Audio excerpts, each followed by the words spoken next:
And we're live. This is Julien Jean-Pierre from the Royal St.Lucian Seamoss Company, and you are tuning into another episode of Seamoss Talk, or Let's Talk About Seamoss. And I'll wait a little bit for some people to come in, and before we start talking, like always, I'm not sure what to talk about tonight, so I'm open for questions. I probably will touch a little bit about wildcrafted sea moss because lately that's something that I've been doing a lot of research on, mainly because lots of people have been discussing it, and they have this idea that it's better, and my experience is quite the contrary. So I want to kind of expose some of the reasons why I see sea moss farmed is the better alternative. So let me know, guys, before I start ranting, um, if you guys have any questions. Darlene, do you have any questions tonight about sea moss?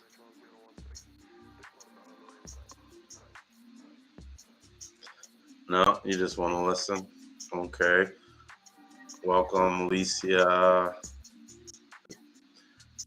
Taj. Taj, you should join me on this live. I'm gonna send you an invite if you're still there. No, he's gone. Because there's a guy earlier, Taj Ernest. He's a sea moss farmer in St. Lucia, and it'd be interesting to get his perspective. I'm not exactly sure. I'm pretty sure he sea moss farms. Maybe he also has divers and stuff, but he sells and exports sea moss and good quality stuff too. And it'd be great to get his opinion or perspective of the industry. Um, those that have been doing this for a while and have I guess sold a certain quantity of sea moss, they usually know really kind of like what's the I guess the truth about sea moss, and that is that the wildcrafted and the farm sea moss is pretty much the exact same. And did I hold on? Hang on. Something just happened with the.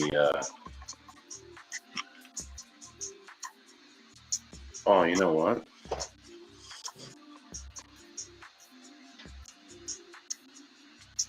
No, I did something. I think I.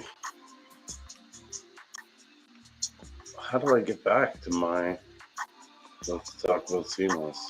Okay, there I'm back. Sorry about that, guys.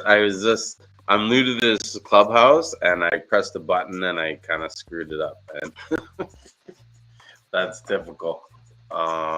Someone's joining in on Instagram.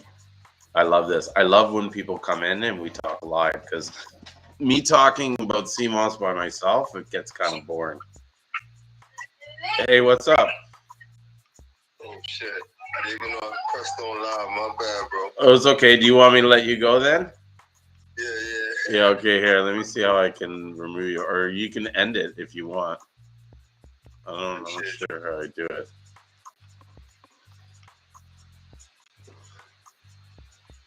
Yeah, there you go. Yeah, that's happened before. Sometimes you press the buttons and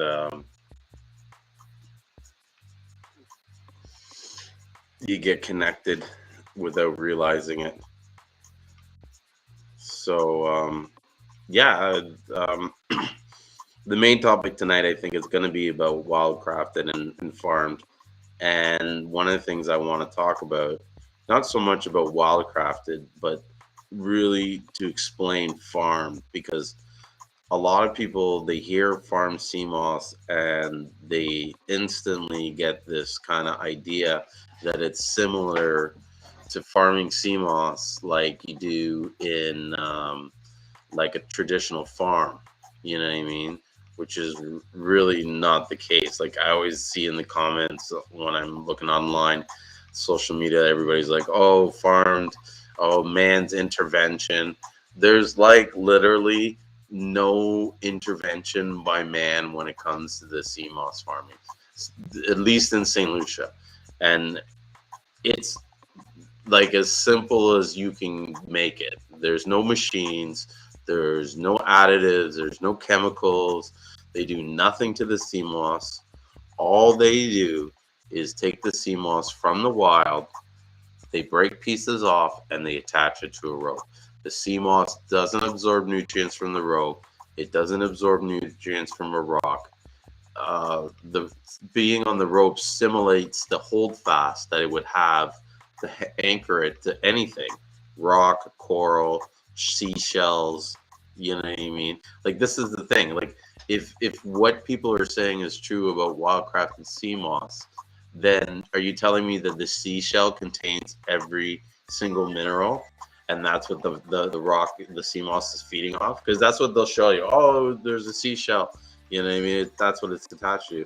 And it's like, yeah, it attaches to anything hard that it can sort of get a grasp and create that hold fast.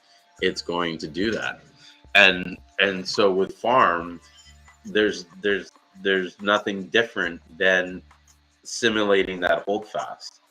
You know what I mean? In fact, the Seamoss farms are generally in areas where it's rocky already and there's rocks over them. You know, and it, the only time man touches it is to clean it, to make sure that there's no algae and crap growing on it, which you want, you know. And when you think about farmed wildcrafted, a lot of times, you know, I don't know, I don't want to shit on too much, but the truth is, from my experience, a lot of times you don't know where that wildcrafted sea moss is getting coming from. You know, no one's really testing the waters, and no one's really making sure that that area is set up properly, and there's not like any heavy metals or any like toxic algae. You know what I mean? Like there's in the ocean, there's these things called toxic algae blooms. You can Google it, and these things go everywhere, and they kill things. And like you want to make sure that your stuff's in an area where, you know, it's going to be sort of like monitored and protected. And now I know when it comes to the sea moss in the farms, these areas are all in like protective areas. They're like, you know, if I had a way to show you guys on a map on Instagram, I know I can do it on the Facebook or on YouTube, but like these areas are like it. There's no one, like there's no houses, there's no sewage, there's nothing. It's on like the south side of this road, and there's little houses there, you know. Oh, so Hardy says, please message me. I'm about to hop on a call. Nice. Well, hopefully you can come back and watch more of this, and let me know if you guys have any questions. You know what I mean? Um, so yeah, like these areas are clean, they're protected, and like I said, like there's nothing different. Like I've tried the wildcrafted, I've tried the farm. There is no difference. If there was a difference, I honestly would just kind of like I wouldn't be discussing this now. You know what I mean? I would just keep my mouth shut and say that's it. I don't understand why people have to like hold on to the fact that it like that this can't be grown this way and still be okay. It's just, and I guess like I said, I understand in some ways because they haven't seen how this product is produced, you know? And when you see how it's produced, right, you then understand like the quality and the care. And here's the thing, I'll say this. Like at the end of the day, you shouldn't be concerned about whether the sea moss is wildcrafted or not. What you should be more concerned about is where it was harvested, whether, especially if it's wildcrafted, to know exactly where it came from, and then two, the person handling it. there's a lot of people that they're not that experienced and well versed in Seamoss. Like Seamoss is really exploded, and the difference between someone who really knows how to clean and care for the Seamoss when it comes to the drying process, that really says a lot to the quality. Like I handle a lot of Seamoss, and I can tell when someone has dried it properly and taken some time with it, as opposed to someone who has kind of rushed the process and kind of just slapped it together to kind of get to move it. And usually it happens when they're I guess how do you say it? They're larger operations because they aren't. You know what I mean? They need. See, I don't want to be criticizing this stuff because I'm not there. I don't know for sure. But my thoughts or suspicions is that when you're looking at some of this low quality weed, CMOS, it's because these guys are not taking care of it. You know, and that goes for any country. You know what I mean? If you are a smaller operation and you have the love and care, then you know it's gonna be high quality. So my Artha Aura says people selling left and right fake Seamoss is way cheaply, mostly made in Asia. So here's one of the things I want to discuss. And hang on with them. I just want to take a quick break. There's no such thing as fake Seamoss. Okay, at least in my opinion, and by definition, in order for something to be fake, you would have to use a different product. For example, you know what I mean, something that looked like fake wood. It's not wood, it's plastic. Okay, with fake CMOS, it's CMOS. It's just low quality CMOS. Like I was just discussing earlier, when you're dealing with a large quantity of CMOS, you can't give it the same love and attention as you were, you know what I mean? Like someone who's say moving 10,000 pounds a month, unless they hire the I guess the adequate amount of people, they're not going to get the same quality as someone that's making 1,000 pounds a month. Or you know what I'm saying? Because these people have more time to clean it, more time to care for it, more time to watch it dry properly. That all goes into the overall product. Like regardless if it's wild crafted or not. And so, in my opinion, you could have wild crafted sea moss, and if the person doesn't dry it properly or clean it properly, is it good quality sea moss? No. Like it's, you know what I mean? In some ways, the farm sea moss might be better for you because it's cleaner and healthier, and it's got less contaminants because it's remember the wild is the wild. Like it's got everything in it, and even the stuff that you might not want in it. So this is the reason why, for me personally, I stick to mostly. I sell the wild crafted. I'm not going to say I don't. Right? That's what people want. The market wants what they want. But I also sell the farmed, and I personally take the farmed. Hey, what's up, Rio? And I don't like because I don't see anything different. So he says you can't replicate nature's flow of water, minerals in the rocks, sunlight. See, that's what people don't understand when it comes to farming. It is in the nature. It is being replicated.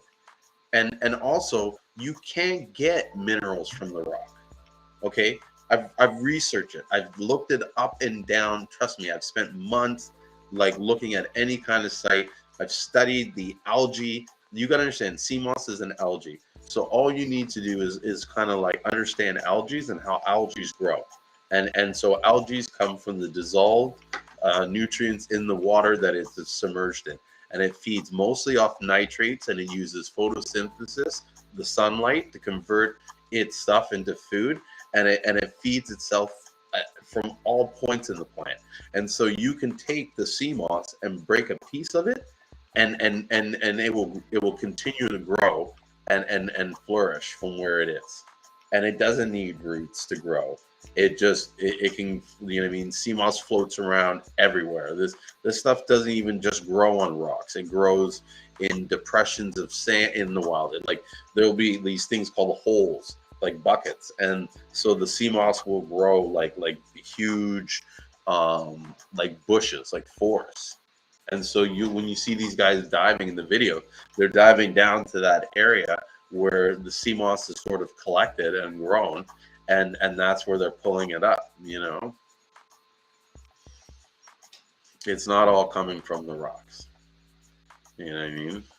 And it is being in the same environment as the rocks, as the wild sea moss. So it's getting all the same tidal flows. In fact, what I mean, they make sure that the water has a certain level of salt and nutrients in it before they grow the sea moss in that area. So there's certain areas that are just not suitable for growing sea moss, and so they don't place their farms there. You know what I mean?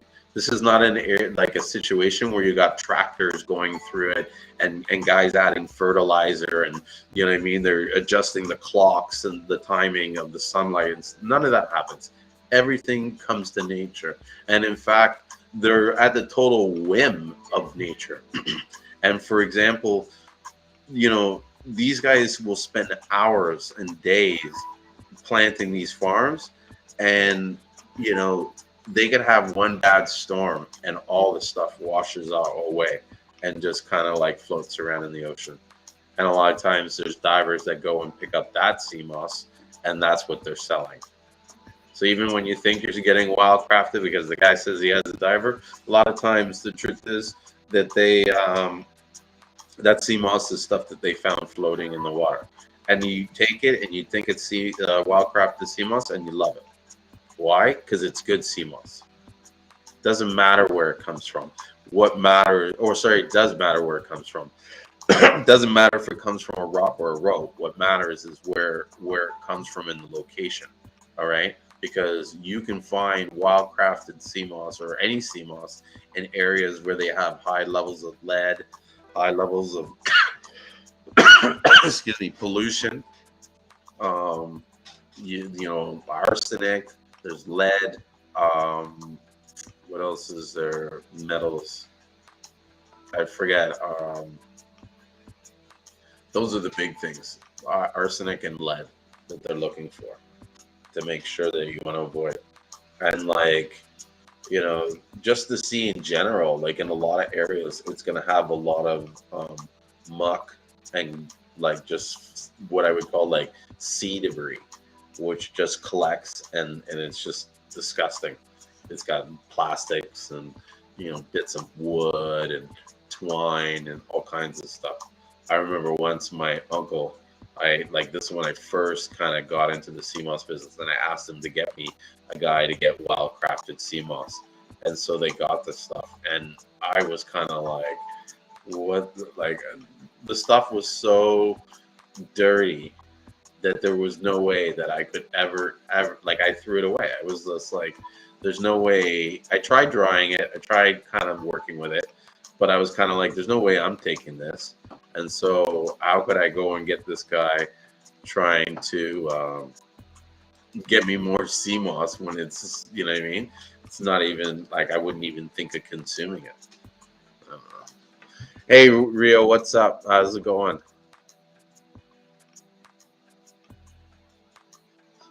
I see you looking clean. Yeah, I got the shave.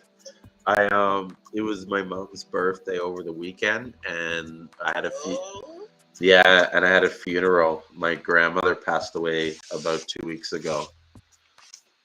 Yeah, so I was there, and I had to kind of shave up, and you know what I mean. But normally, I'm like, I'm only like that because dude, I don't go anywhere. I'm just like from here to the warehouse back here. That's what I do. Yeah, so I don't really go anywhere unless I have I do real estate, and so I go out once in a while, but a lot of times it's all online and stuff. So this guy says, "What's your opinion on harvesting directly from Maine? Since we're all in the U.S., this is where Clonder's Christmas lives." Well, there's a lot of people that get their sea moss from Maine, and they're very happy with it. Like I said, at the end of the day, it's not it's kind of like where exactly is the Seamoss coming from? That's most important. And so I would encourage everybody to, it's not only enough to get phytosanitary certificates, which proves the origin of where it's come. But if you're actually dealing with someone that's direct, they should be able to show you farms or know the location of where they're obtaining the sea moss from. You know what I mean? And so, like for us, we know right down to the farmer and the date on which we purchased that sea moss from that person. Like we keep those kind of records, and we make sure that when the orders go out, we record the boxes that the CMOS is coming out of that, in case we have to, there's any sort of problems. Although, fingers crossed, knock on wood, no one has a problem yet. But yeah, I don't see anything wrong with CMOS from Maine. To answer the question, I think as long as it's not from a largely populated area in Maine, it should be fine.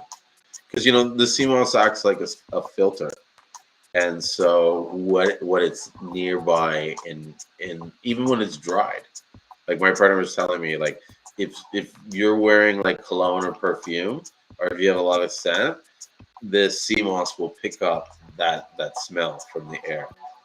And I know it's really susceptible, especially in its dry state, to moisture. So that if it gets like wet or there's rain for a long time, then the sea moss will absorb that moisture from the air like a wick. Yeah.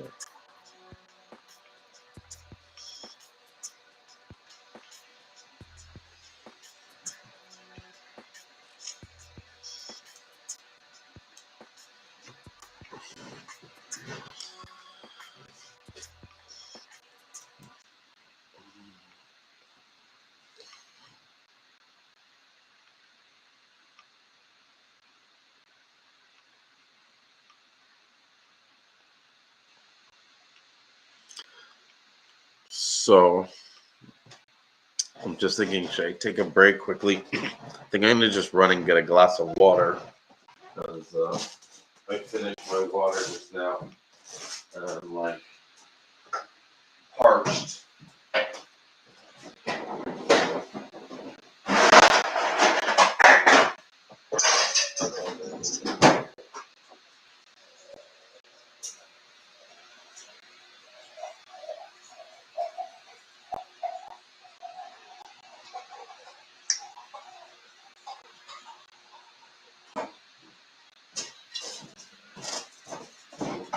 Yeah, sorry about that. I'm back. Question, you think, you know how they have the things in the RVs that you put in the RVs when you have your RV sitting? They just suck the water out the moisture out the air. Sorry, say that again. You know, like if you have your RV or just basically the suck moisture out the air, they have I forgot what they're called, but volume you sit them inside like space that has a lot of moisture and then it absorbs it. I've seen something like that where they have fans and stuff like that. Exactly. And they use that to kind of circulate the air and let places the dry to absorb the moisture.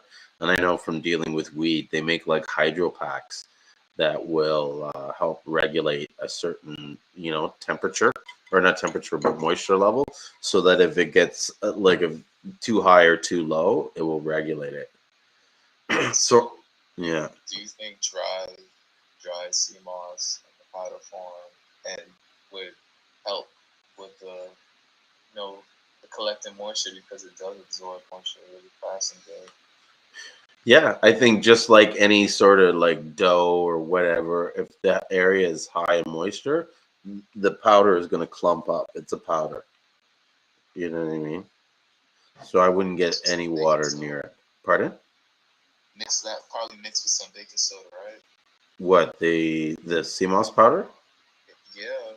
I don't know. I don't think so. I don't know if I made the CMOS powder. It would be pure CMOS powder. No, I'm trying to say if you mix it with baking soda, the absorption, Oh, the that, power of the absorption. that's And possible. I don't know. I was thinking. But do you want to consume the baking soda? Oh no, nah. I ain't trying to do all of that. I'm just thinking about like, yeah. I think if I were to put something in it to keep it dry, I would put rice. That way, I could take the rice out. The rice would absorb the moisture. So, organically, Kismic asked the question: is there a way to test the moss for heavy metals? And so, yes, there is a way. And in fact, I recently just got shared some information with a fellow former exporter, and he found a company on the island that tests for the metals. And it also tests for, I'm going to confirm this, but I believe he was saying they test for various nutrients. You just got to let them know what you want to test for, and they'll test it. And so I'm going to see the cost. And as long as the cost is reasonable, I'm going to invest in testing various types of Seamoss for not only the nutrient levels, but like heavy metals and stuff like that, and in different areas of St. Lucia. That way, we have an understanding of like where is best to get the product and what's the quality and stuff like that. But like I said, a lot of it really comes down to the person you're dealing with who's handling the product from out of the water to the drying stage. Because even like uh, you taking it out of the water, if you don't clean it and dry it right away, the plant or the algae gets what we call stressed. And so it just then becomes not as of an attractive product. Or if they dry it too long, or if they, don't use clean water when they wash it. Like all these little like factors can follow, affect the quality of the product. And so it's more than just whether or not it comes from the rocks or not. You can have Seamoss that comes from the rock that was handled poorly, and it's going to be of horrible quality. Worse than some of the farm that people are, what I mean, that would handle with care. You know, so yeah.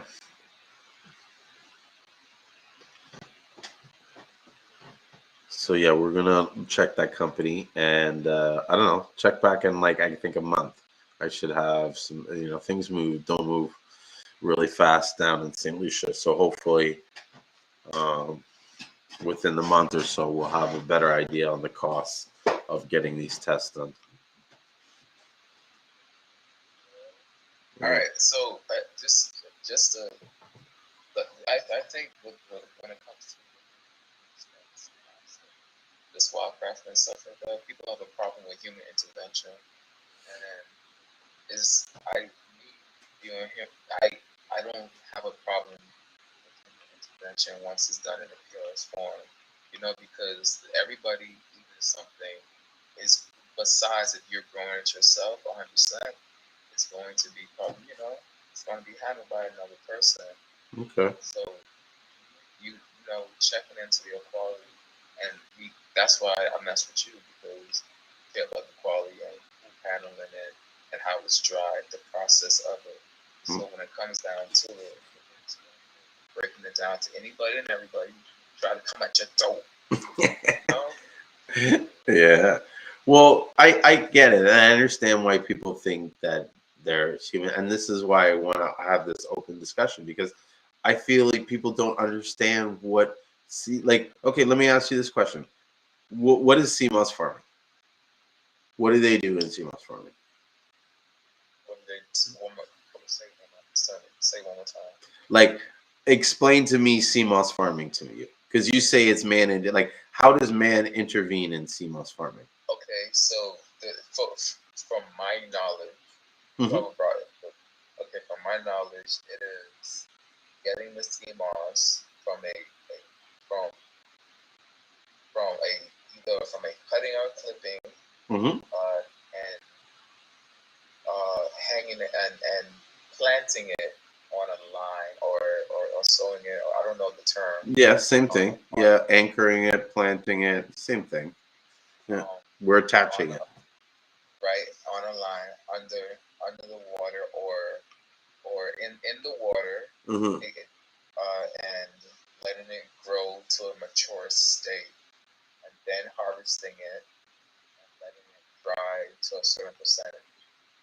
Okay, and so how would it be that different than them capturing it from the wild? Okay, so just comparing it to anything that is wild, it wouldn't be. So, for example, if I was to go get a wild mango, or if I was to go, I don't want to use animal, but if I was to go hunting, the difference of having, I don't, but the difference about hunting getting a wild pig versus getting a pig would be, since it wasn't farmed, it wasn't raised, it was Mm-hmm. just it wasn't touched by man. So in a state, it will be it will be in that sense pure in that case. But that it's mostly everything that if you buy from the market, it has human intervention in a way. But Mm-hmm. if they say if a person says no, I have a spot where I don't, all I do is I come and I harvest around it. Basically, you it won't be an abundance one if you're doing it like that, and you will have a lower quantity. But you can, like, if I was to get a mango from, if I get a wild crafted freaking mango, if I get that seed from after I'm done eating that mango and I put it in the ground and I plant it, if I just get a seed and I Mm-hmm. plant it myself in the ground, it's not wild crafted anymore. And if I let it just grow by itself, I intervened, I planted it. So by definition, if you want to be a curse, it would not be wildcrafted, even if I don't touch that tree after I plant it in the ground. That is, but it's so it's very fickle, and it's but that when it So comes to someone trying to go ahead, I yeah, was sorry, I'm just like I didn't mean to cut you off, but I guess so. It's really a matter of principle, not an actual yes, matter of difference. it is a matter of principle and morals and how you see it. But when it comes to quality, the wildcrafted, come on, man, like if you trim the tree and you cut it and you take away the bad clippings and you actually care for the tree, come on, it's gonna be raised better, especially if you love it. If Yeah. you put love into something, you can make it even better because that's human and Mm. nature working together. People, but we're not getting that. We just thinking, oh, it has to be 100% natural to be good. No, like us as human, that's our best thing that we can Mm-hmm. do. Listen, But you know, yeah, listen, I'm for that. Anybody that like says, okay, I want wildcrafted because of that reason, yeah, like I understand that. But to say that the sea moss is just because it's wild means that it's better, that I'm kind of like, okay, wait a minute, that doesn't make sense because there's lots of situations where when you grow something under the ultimate, like the best environment with the best nutrients, the product is amazing and it's highly like potent of whatever you need it for. You know what I mean? But in the case of sea moss and then the farming of sea moss, it, the only thing it does is man touches it from that time to place it. Like, how would I say it? Even if they put it on a rock, it wouldn't change the quality of it. You know what I mean? Like the rope does not make any sort of difference. It doesn't change the chemistry of the sea moss. It doesn't change the you know what I mean? The nutrient, like the amount of nutrient absorbs and stuff like that. So like to me, it's like the only reason that you would see a difference is of that reason that you explained there. That it's like, well, someone touched it. You know what I mean? And that's like being like a germaphobe or something to me. You know, like I don't know, but we'll see. You know, if the like I kind of like joked on Facebook earlier in the comments. I told someone that if uh, if the price is reasonable, I'm going to get a bunch of tests done, and I'm going to rub it in all the haters' faces when I show that the wild crafted it's the same. It's not to say it's better. It's the same. There's no difference. And Hey man, yeah, I just want to say though, like I listen, I'm for you, but you feel me? Just take it, cause supposed to. no, that's I'm not okay. saying That listen, I understand. I get it. That shit's all in your head. You know what I mean? That's the reality. You know what I mean? Because at the end of the day, and I don't mean to sound arrogant or obnoxious or whatever, you can't argue a test. If I take the test and I show that they're both the same nutrient level, how can you say that the wildcraft is better? They're the same. That's the whole point of taking a test. The only difference would be your opinion, what you have in your head. that's what the test is for. To take blur to finally just knock that junk out the park. I'm with it, man. But I've watched a video where there's a man that I sort of like highly respect. I think he's a very he writes amazing articles that are very informative and unbiased. And he's the only guy I know in Seamoss that's like traveled the world and publishes reports on like the different harvesting techniques and the quality of the Seamoss and stuff like that. It's this guy Matthew from a company called Detox and Cure. And so he did a video I found on Pinterest where he was talking about farmed and stuff. And he said that from the tests that they've done, the CMOS is the same. In fact, what's most concerning is that the wild crafted CMOS has generally higher levels of heavy metals and toxins. And that's because it's found in the wild where, you know what I mean, the environment is uncontrolled, you know? That makes a lot of sense because if you think about it, something's sitting in there and it's actually absorbing everything. It's through and through. And that's and how you said it's a filter, right? So if it is, and you don't, if you don't get it from a certain environment, you're gonna get the good and the bad, not just the good, everything. Yeah. And that's not to say that all wildcrafted CMOS is bad, but I know when it comes to the farm CMOS, the areas where they farm, they select those areas. Do you know what I mean? Like those areas are known to be high in nutrients. To the CMOS will grow, and there's no sort of, you know, human pollution. You know what I mean?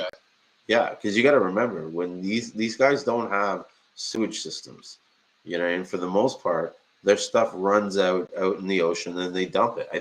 I don't know how it is in St. Lucia. I'd have to check to be sure, but I know even in Toronto, our sewage system, we dump our shit out in the lake. Do you know what I mean? Like all the sewage from the city goes right out into the lake. They try and clean and process it before they release it. But like sometimes when there's heavy rainstorms and stuff, because the city's old and stuff, the way the sewage system is, they just dump it. You know what I mean? And let the ocean sort of dilute it. And yeah. When I was a kid, that's when I was on a boat. The first time I seen something like that, I was fishing on a boat. I forgot where I was. I was going like to Abaco or something like that. And friggin' A, man, I remember fishing and I caught a fish. And my mom, and I bought the fish. And I was so proud. And I bought the fish to my mom, and I wanted the chef to cook it. And she said, "Do you remember seeing like some stuff in the water and the fish coming up and eating it?" I was like, "Yeah, that's when I caught it." She said, Do you know what that was?" I was like, "Nah." She was like, That was the poop and everything was dumping in there." She said, Yeah. But it's true. You know what I mean? It's true. They eat that shit, man. Fuck. Catfish and all that shit. You know what I mean? But that and that's why you got to know where the source is coming from. You know what I mean? And as these guys dive more and more, they have to find new, like, as the demand increases for this product and you want the true stuff, the areas become depleted, and then they got to find new areas. You know what I mean? So I don't know. Me personally, like, yeah, okay, I get the fascination and the idea, but if someone gave me a choice, like, are you gonna smoke wildcrafted or thing and farmed? I'd pick the farm.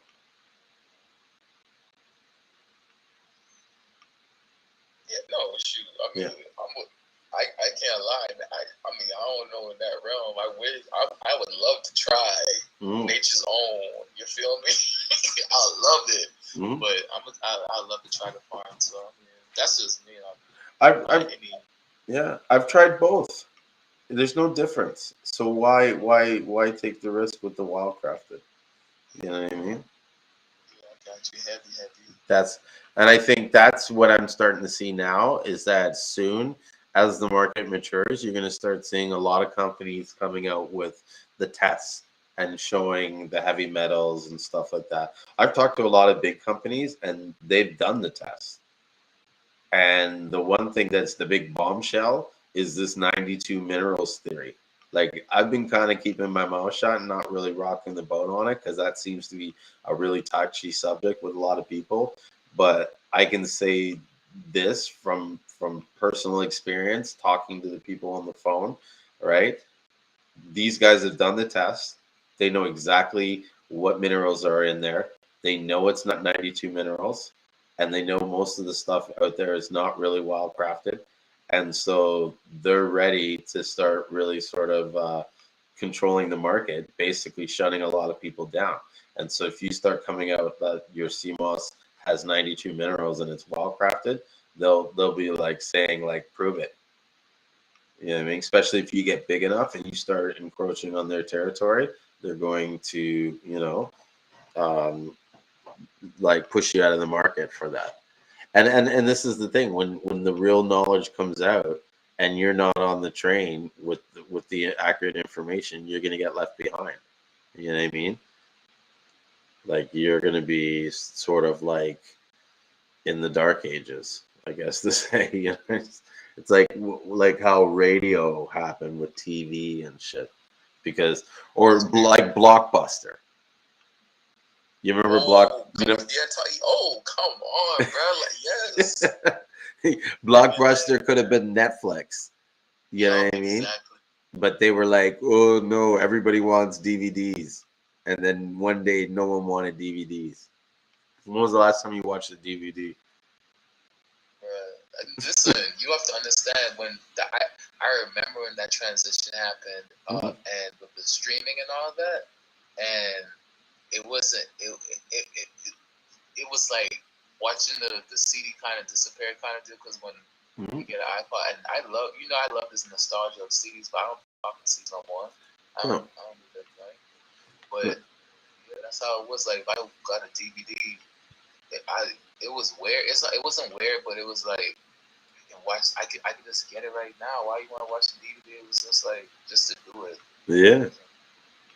Yeah. It's crazy to think now. I have not watched regular cable TV in like 6 years or so. Like, I don't even have cable. I have like a high internet package, and that's it. Exactly. Listen, that same. It's almost like if you have cable, and I know people who pay close to like 100 and something for cable, right? I'm like, yo, like, do you know what you could get for that? You could get Netflix, Hulu, forget everything for like $50. You could get all of that, but they paying 100 something just to grab into that. I don't even know what it is. It's not even nostalgia. I don't know what it is. But at the same time, should you really be consuming most of that TV? Because the reality is, you get commercials too. That TV is it's like that's brainwashing. Listen, it's the commercial. Listen, you're paying for TV.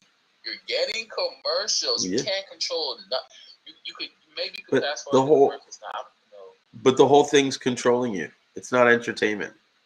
It's disguised as entertainment, but the reality is, like, for the most part, like, any sort of programming that you're watching, you're being programmed.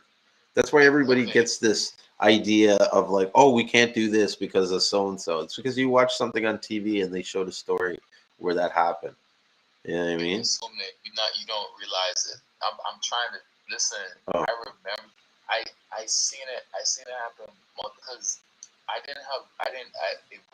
chose not to have cable for a certain amount of time, but on purposely I didn't watch like a lot of TV Yeah. for a amount of time. And then when I got around it, the people watching it, I seen it happen. I promise to you, I could control what you do. Yeah. Control how you even moves and stuff like that. I seen Mhm. that. I promise. And when I figured that out, that's why I was like, I'm selective with what my daughter watches, but I let her choose and pick what she watch. But as soon as I try to tell her like, you know, I have input now, but I let her in. It's not choose it, but I let her know like what you watching. I make sure she knows that she knows that if it's entertainment or if it's educational wise and stuff like that, she knows the difference and like reality between actuality and stuff like that.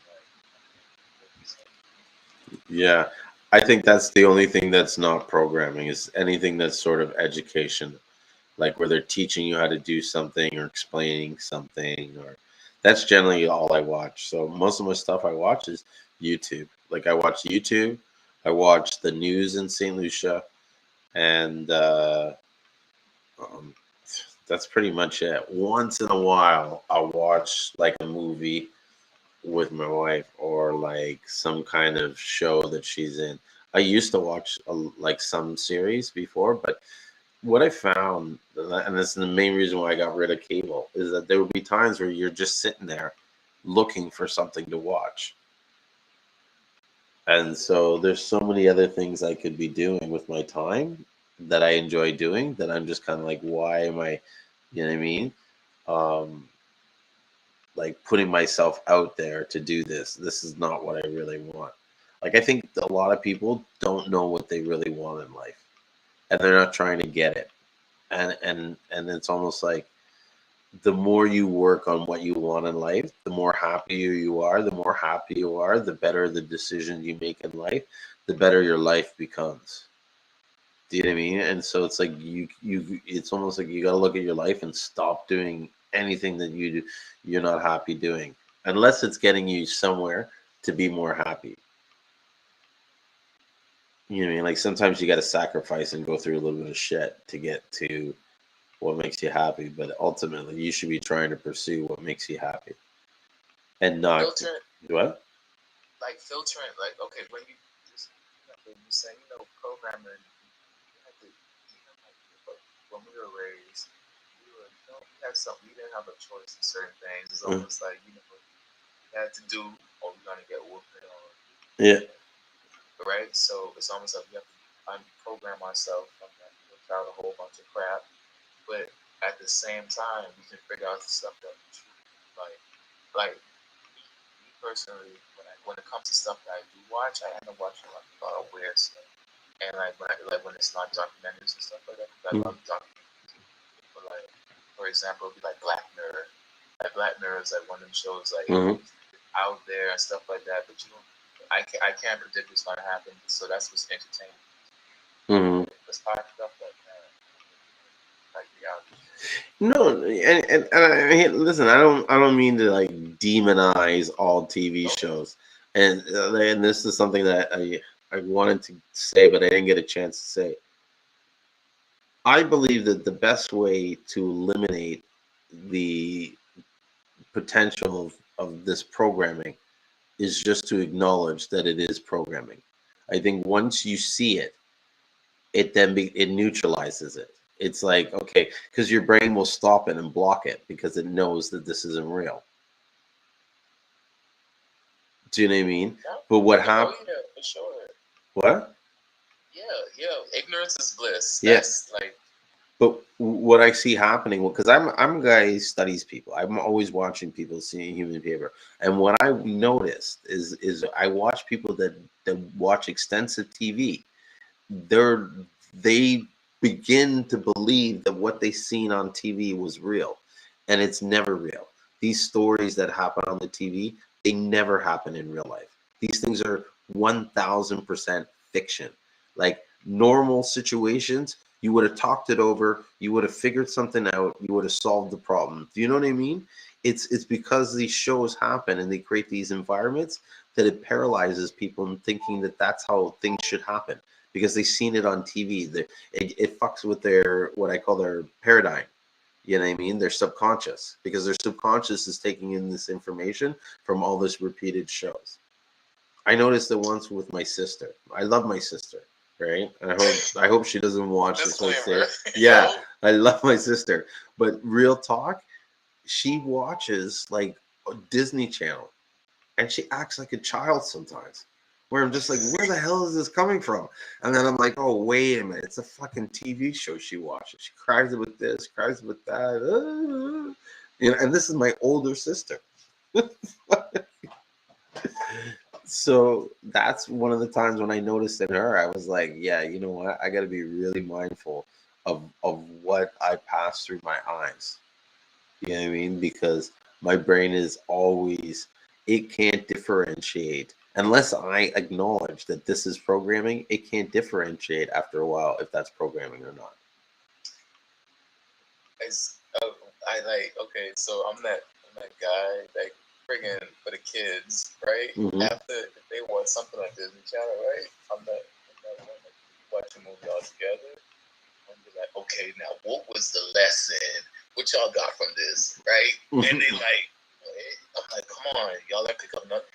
And then I would be like, so you didn't see this, and it, because I would see like exactly what did this do for them? Yeah. All the shits like they watched it, and it was like all fairy tales, and they didn't believe it. Like, so I would pick at their mind, trying to see what they got from it and all that. And then sometimes it's like, oh, does always have to be like, I'm like, yeah, you just watched this, you got something from it, and yeah. But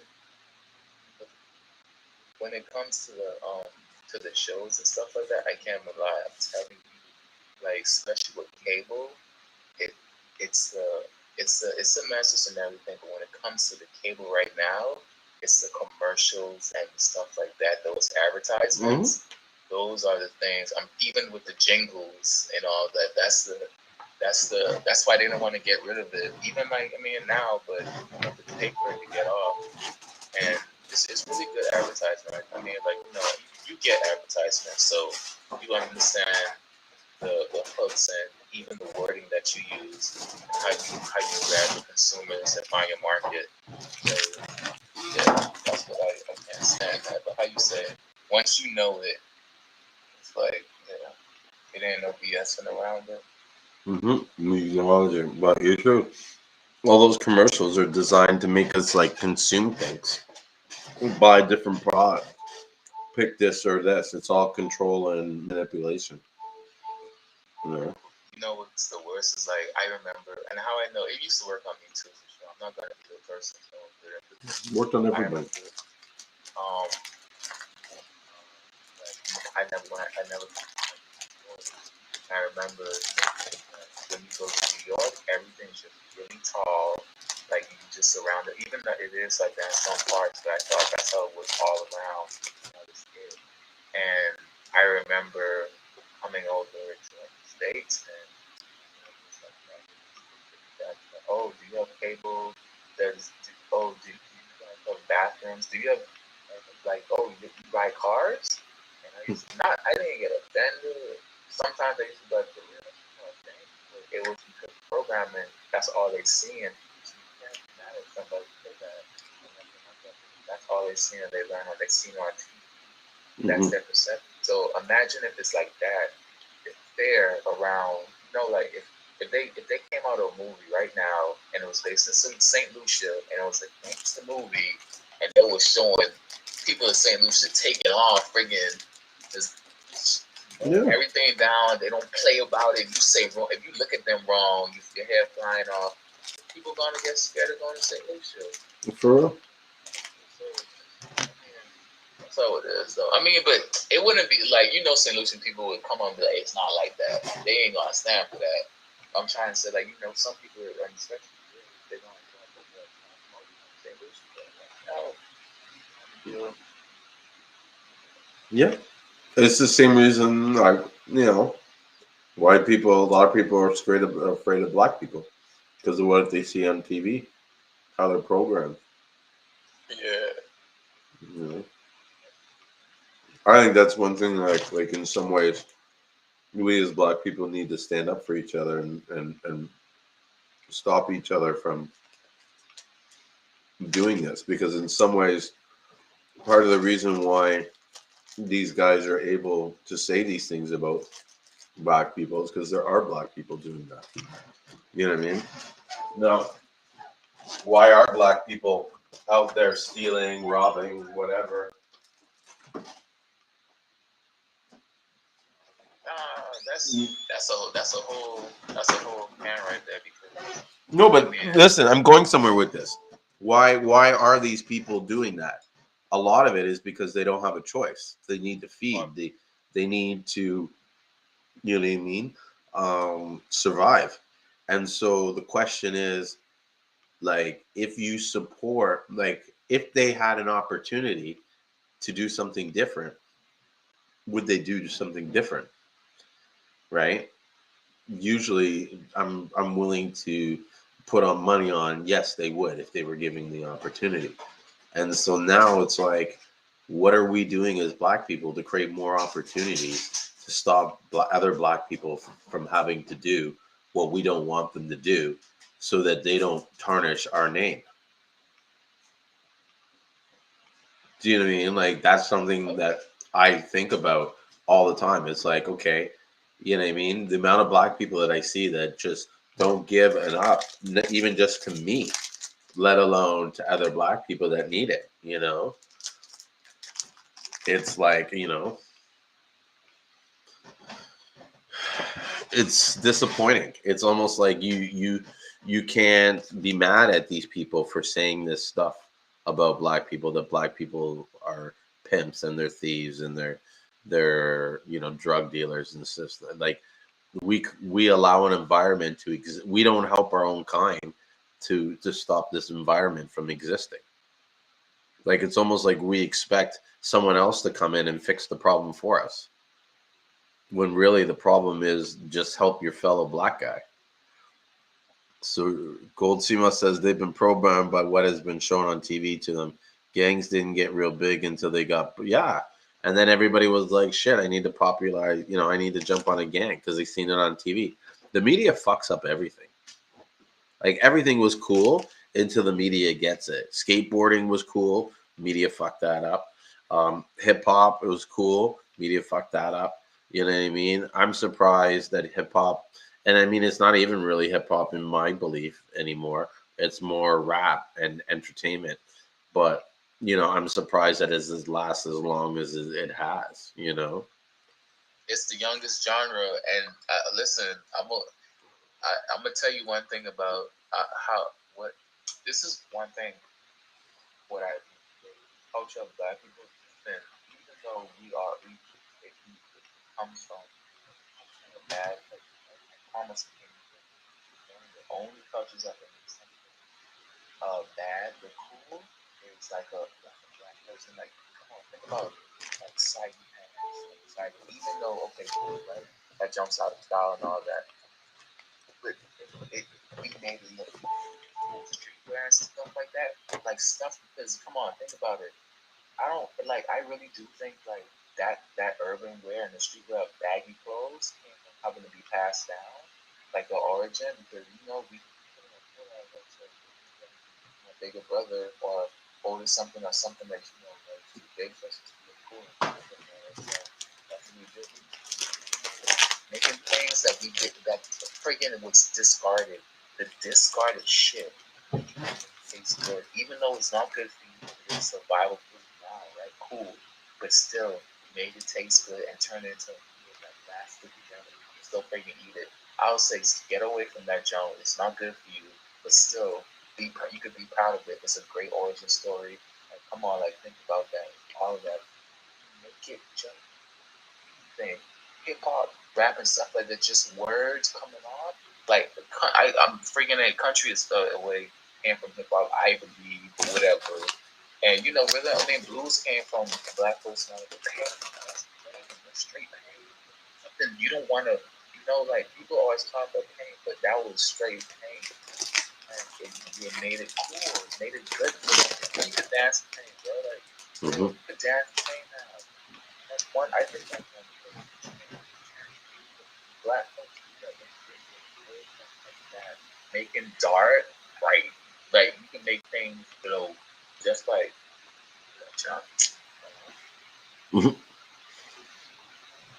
Are you moving the phone around when you talk? I don't know. Yeah. You got to put me on point because I don't be. I'm on an Android. I'm not like cool like you. I'm actually talking to you on an iPad, but it's going in and out. What country are you in? I'm in Florida right now. Yeah, Florida, the U.S. But I'm probably I had to leave because it didn't let me talk for a bit. So I could go on my laptop. But I just. Yeah, it's better now. It's fine. Yeah. Even like hairstyles and stuff like that.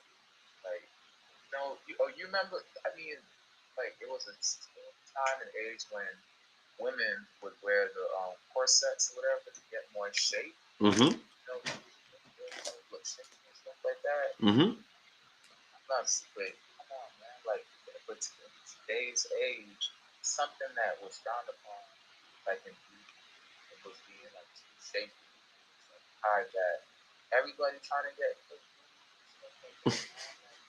That's, hey, shout out to my standing sisters and all that. They ain't just black folks, but maybe like, just, but I'm saying, like a lot of that big booty is, come on, man. Like, you go to Africa, that's all you're going to see. Like, you're going to see that meat. Or if you go to the islands, that's all you're going to see abundance of, like, bigger, nice and shape. You're going to see that over here, too. Like, like, a lot of stuff. Just the culture that's pushing people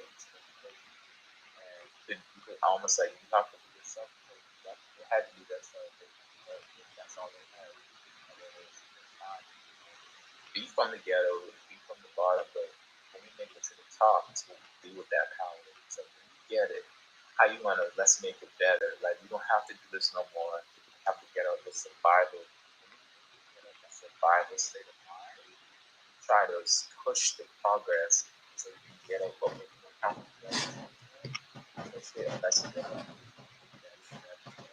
that's what we do. That's what we can do. Listen to it faster. Like that's my deal. Like I want to be. I want to be in that kind of ground where everybody else kind of positive. That's what we on our way to because we've been trapping stuff. And we stop and do it. We could we don't have to do that anymore. Kind of deal. We could rap about it. We could talk about it. And we could talk about the hustles and stuff. Like, we don't have to do it. All the black folks could do it. Yeah, like you have to make money off it. I know it doesn't seem good and all that, but you have to say that at the same time. Like, why you doing it? You have to, because Jeezy always used to say that kind of deal at first. I used to listen to him. It's like you have to, like, I sometimes I can't lie. I went to the street to do certain things, and I used to listen to it fast money. But when people in this, it was the people around me that told me I don't have to do this and why they did it. It was almost like it's very weird, but when it comes to this, they knowing who will handle it and who shouldn't be in there, they kind of push you out of it, and that's who pushed me out of it.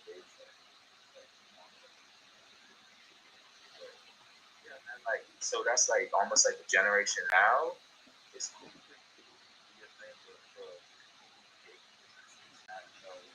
Kids, they don't have to do this like something that was fun. You don't have to play basketball, but it's YouTube.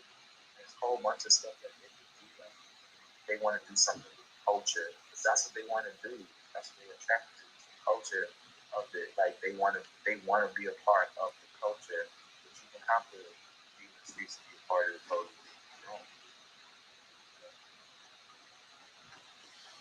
True. True.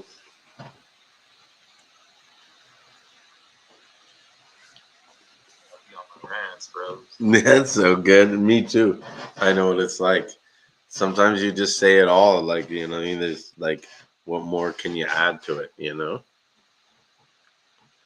Trying to add Ricky here from Gold Seamoss on Instagram, but for some reason it's not. Let me invite him. He's unable to join. I don't know.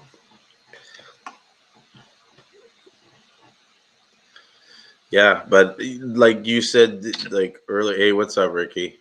What's going on, man? Not much, not much. How's your night going? Going good. I was actually watching some Seamoss, so I was listening while I was watching Seamoss. So yeah, nice. What do you? I love to talk about. Which is what the black program. Mm-hmm. Yeah, man. And actually, that's something I wrestle with all the time because, like, I know I'm being programmed. Mm-hmm. That's so you see it once you acknowledge it, you see it everywhere. You know, like music, like rap music, and that's my biggest. That's really my biggest issue with rap music because I grew up off of it. Mm-hmm. But it programmed us. Like most of the young people are programmed to just do foolishness because that's what they see and that's what they hear on rap music. Mm-hmm. So it's a pipeline for us. Pipeline for them to make more money off of us when we go to jail, get free labor. Mm-hmm. Yep, it all works hand in hand. Yeah, it's terrible. But now you gotta understand. Now the new. I won't even say the music, but the new pipeline is video games. Mm-hmm. Because we don't know how to talk it out, like you were saying earlier. We don't know how to talk it out. Like you don't talk it out on video games no more. No, there's no communication unless some Call of Duty or something like that. No, they're talking out on Call of Duty. They shooting. Yeah, well, my brother plays it. He's always talking shit to other people on it. That's why I said it. But hey, just to answer this person's question, no, we're not both from St. Lucia. Do you have any relation to St. Lucia, Ricky, or no? I never asked you that. I'm from Iowa. Yeah. And I'm from Toronto, but my dad is St. Lucian, and my mom is from Grenada. So I am an island boy, although I wasn't born there. Should I answer that question? But yeah, the programming stuff, everybody's always making money from it. I mean, but like I said earlier, once you acknowledge it, I believe it reduces the effect on you. It definitely does. Yeah, you'll stop listening to certain music. You turn certain music down. You know that frequency really, really starts to affect you after a while. Mm-hmm. Changes and things like that. Like we went into a dark time where a lot of our music was real dark. Like the 808 is really, really low frequency, and it actually just down to the lowest frequency that you can possibly imagine. Mm-hmm. So we have to be mindful of that. Yeah, I've turned off a lot of music. I've turned off a lot of. Like I'm a movie freak. Like I love movies. Mm-hmm. Like I watch movies all day long, and sometimes, like, okay, so this is a new show, and I had to turn it off because it started making it like it was affecting my sleep. Called Euphoria.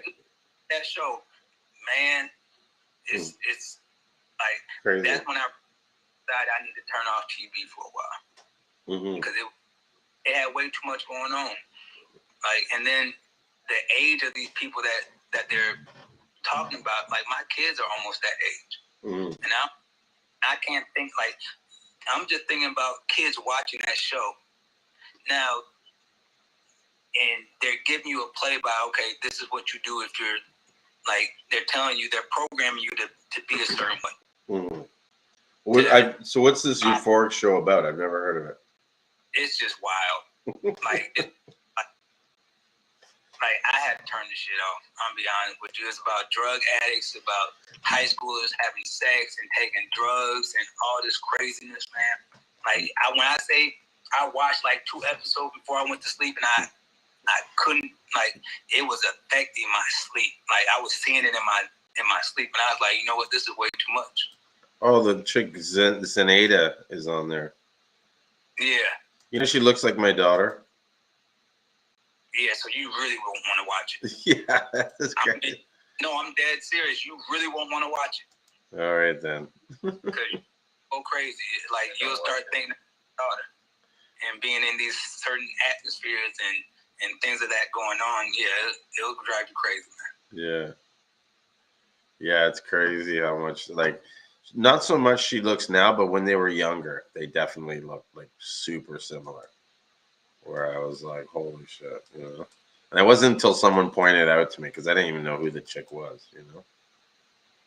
But she was, like, on Disney or something. Right? That's where she came from. It's funny how... What? She's a good actress. Like, yeah. I want to watch it as far as... It's a good show as far as the acting, but it's just way too realistic. That the acting is almost too real, too good. Well, scenarios, and you be like, what is... I mean, like, oh, man. Like, you know, I don't have, like... You got transgenders and young girls having sex with old guys, and all this craziness. I'm like, oh. But that shit happens, bro. You know? I remember in high school, and I can only imagine it's worse now. You know what I mean? This is not what... This is okay, I'll have to see the show before I, like... like our high school. Like, no, this is a level of it. Like, this is like high school 3.0. All right. Like, yeah. I remember I used to... It's a forceful parent. That's what it is. I had girls in my high school that were like moonlighting as escorts. I had a girl. There was a girl. I didn't go to high school at the time, but after I left high school, there was a girl that went to this high school, right? Because I used to chop all around all the high schools. So there was a girl, and they used to call her the headmaster, and yeah, and she would charge money. Like there was an area in this school, like underneath the stairwell, and she had a chair there, and she would hang there, and guys would come and give her money to get blowjobs and take turns and shit. Yeah, for real. Oh, that's wild, right? Yeah, yeah. Yeah, right now. Huh? Learn that from. Where's the girl right now? I don't know. No, learn that from. How did she learn to put a chair underneath the benches? And I think the guys did it or something. I don't know. She was getting money for it. There was this other girl that it was like, because I used to hang out at this pool hall. We used to operate in this pool hall, and the girl was like, it was one of those girls that was like, as soon as she came up the stairs, the first guy that ran up on her would take her. And then it's like, she would basically come, and if no guy come there, she'd wait to just some guy would just take her to go smash it. Every day, different guy. Doesn't matter who it was, as long as they gave her attention. Like, it's crazy how like kids were operating, you know what I mean? And I can only see it being worse, you know? Yeah, it's worse. I don't want to check the show. It was worse when I was in school. Yeah. Well, have you seen this? We're talking about the show Euphoria.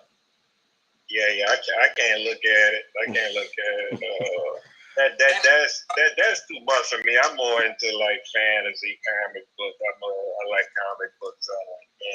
Stick to your comic books. Yeah, like I like comic book movies, and I like goons. I'm not old and Dr. Squad, stuff like that. I mean, the only show I really was hooked to. I was hooked to. Like it was, what's this show called? Dark. It's on Netflix called Dark. It's about time travel, like what happened over there with the radiation and stuff. No, never heard that show. Buck. Yeah, it's called Dark. Oh, Dark. I've seen it. Yeah, it's real slow, but I'm into that type of stuff because I like slow stuff when they explain everything. I'll have to check it out. I have this. I can't tell you what it is because it's like so fucking super secretive. Like I think if they find out you ever talk about it, they'll cut your membership. but I have a membership to this like streaming service, and they get everything. Like, all right, you plug me in, man. I think I know what you're talking about. I got one of them. It's not the IP box, although those IP boxes are good. This thing, it costs us like something like $5 a month or something like that. And I know what you're talking about. They got it in Texas. Yeah, we got the Fire Stick. I shouldn't talk too much about it, but I got a Fire Stick that does all that. Yeah, that's the popular one. This one's a little bit different, and you can only get it by like invite only. Hey, I just seen Seamoss boss is going on, I sent him an invite. Let's see if he joins in the conversation. I hope he comes in. You know, I'm always jumping in his lives, sneaking in to show support. How you found out about the streamer, sir? So my wife did it. I'll tell you quickly. It's Flexify. It's called Flexify. You heard of it? Yeah, I saw it. I think I saw it, but they were selling like 3. I mean, I don't know what the same thing is. It might be different, but I'm thinking about these boxes. It's like media. It's not a box. It's like internet. There's everything on it. Like screen and stuff. It's not a box. It's like a streaming service. It's like a Netflix. Okay, so it's just browser. Is it a browser? Yeah, it's a browser. It's like Netflix on steroids. But you have to be invited. It's like a member only thing, and you have to be invited. Like we got an invite. You have to invite me. You have to invite me to that. You heard me? I'll check with my wife because I think we only get 3 invites. Like it's real. Yeah, it's real. Vodka. Hold on. We're gonna do it like this. Wait. If you invite me, I invite him. Oh shit. Look at Money Fam 06, man. Listen, big shout outs to y'all. Thanks, man. Maybe we should get it on Seamoss. Start talking about Seamoss. Yeah. But you know, that's what I love about this show. We don't how do you say it? We don't go everywhere. Go everywhere. Talk about everything. You know what I mean? So I don't know if you guys seen on Facebook, but I've been going pretty off on the Wildcrafted and farm. You know, he's like, I'm a big Ricky Ray's fan. His products are supreme. Yes, man, bro, I appreciate you, man. And that's like something that he points out. Like part of the reason why Ricky's products are supreme is the care and select that he does in selecting these products. And so even with farmed or wildcrafted, like to me, it's like what's more important is the whole like logistics of what you're buying, like right from who's touching it out of the water to who's it's kind of like your local drug dealer. Do you know what I'm saying? Like you find a guy that you trust, that you know, like sometimes you can't be there to get it from the source, and that's okay. But you trust that the person that is getting it is checking it and making sure that it's right, it's proper, it's of good potency. Like, I don't know about you, Ricky, but there's a lot of Seamoss we reject. You know what I mean? Because it's not going to meet a certain standard. And then there's a lot of people that aren't going to reject that Seamoss. And so, you know, say you have wildcrafted Seamoss, and it's how do you know if it's rejected Seamoss or not? So yeah, it gets crazy because like I sent out to people. Actually, like just recently, I sent some because it was a little bit darker than what I normally send out. So I sent it out, but I'm like, here, I'm about to send you a couple pounds just to see what you like about it. Like, see if you can use it. Because most of my people are making products. And I'm telling you, making products, do you really need the prettiest Seamoss to make the products? You just need some Seamoss that don't work, and you want something that's going to be potent. I want to give you the potent Seamoss that's going to make your customer come back to you. Pretty doesn't be potent. So I always say, you know, I'll throw some out to somebody like, hey, here you go, try this out. Let me know what you think. Like, if it works for you, I got this a little bit cheaper because I don't sell this for look. I sell this for people that products. Like, just recently, had a customer, and I had to explain it to her. I was like, so you want the light bright, or are you making products? She's like, okay, so what's the difference? I said, okay, the stuff that I give you that I'll send you to make products is not going to look the best. I'm going to send it to you for cheaper. I'm probably going to throw a couple extra pounds on there. However, it's going to act the exact same way. You're probably going to get more bang for your buck out of it. Mm-hmm. So yeah, I love Seamoss, man. When you have a boss like I'm gonna tell you what my biggest thing was during the pandemic, that I really couldn't put my hands on it anymore. Mm-hmm. Like everybody gloves on, I'm like, man, I can't get the feel. Like I need to feel the Seamoss. I need to they're like, put gloves, man. I don't want to put no gloves on. I'm gonna wash my hands. I'm gonna put my hands in this Seamoss and see what it really, really feels like. Mm-hmm. Like I sit all day. Like right now, I'm on break from washing Seamoss right now. Yeah, yeah, but I'm gonna go back to it in just a minute because that's like my happy place. Yeah. Wait till you go and farm the Seamoss, bro. Wait till you get in the water. It's like, trust me, it's unreal with the current. Or like when you're yeah, bro, we salute you too, Seamoss boss. I see you. But dude, there's nothing that I've told this story hundreds of times, but there's nothing that beats like trapping along the water, and then the Seamoss will grab you because it's got tentacles things, right? And it's flowing in the water, and it will grab you. And like at first, the first couple of times, it would freak the shit out of me because I'm like, what the fuck? And then now, like, it's like to the point where I know to feel it. And so sometimes you feel it and you pull up, and dude, there'd be like a massive bush because this thing has been sitting there growing upon each other in the water, just, you know. Dude, it's like all over the place, like tumbleweed. And so sometimes it's like, okay, how big is this piece gonna, like you get excited. It's like unearthing treasure. But what's even more exciting is like every piece is money. You know, it's like $10 here, $15 here. There's a, you know, and so it's like you're just like, yeah, free money, you know. So yeah, it was awesome. Hard time coming back to the States. Pardon? I said I probably would have a hard time coming back. You would, because the lifestyle is like so easy. You know what I mean? You can, like, the passenger can drink beers in the car while they drive. So like we would have a cooler in the car, and I'd be like, cause I never drove, and I'd always like be in the cooler. You know what I mean? And yeah, and it's just the beers are cheap. The weather's nice. The food's good. You know, what's up, Yusuf? Yeah. I see you switch from Clubhouse to Instagram. Yeah, y'all probably can't see me. I'm in the back. Oh, there I can see you. You look like you're behind a wheel. Are you driving? Yeah. I'm driving. It's a late night today. Okay. So what do you do? Yeah. Do you like hit cruise control when you're driving? Don't crash the car. Oh hell no! I don't do cruise control. Oh no.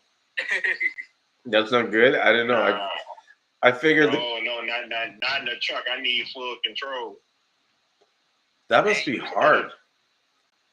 I holler at your car. Not really. Huh? I hollered at your Congress Christmas guy too. Good people, man. That was good. Yeah, it's multiple people because I wanted to send you another guy. I know. Some stuff I have from someone else. You know, the sample stuff. I want you to check that out. Yeah, because I talked to the guy. I actually got to get back with him too. But I love his operation on how he's actually doing his thing, man. I was kind of weary at first, and then I started going through his page. I was like, bro is really doing it. Yeah, that's why I was like, man, you can find somebody down here. You don't have to get it imported because it's gonna be, too much. Yeah, it's for that particular type. Yeah, and the other dude, Thomas, I've been using my Ninja to chop up He just paid me about 3 hours a day.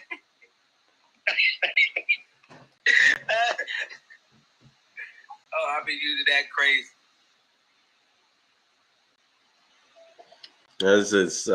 This guy Money Fam says, and I've been dealing with Seamoss for the past 2 years strong, and I've made a killing in the city making Seamoss smoothies. I went crazy, but it's so much more convenient for my customers and I to receive those same exact benefits from just taking 2 to 3 capsules with only a bottle of water.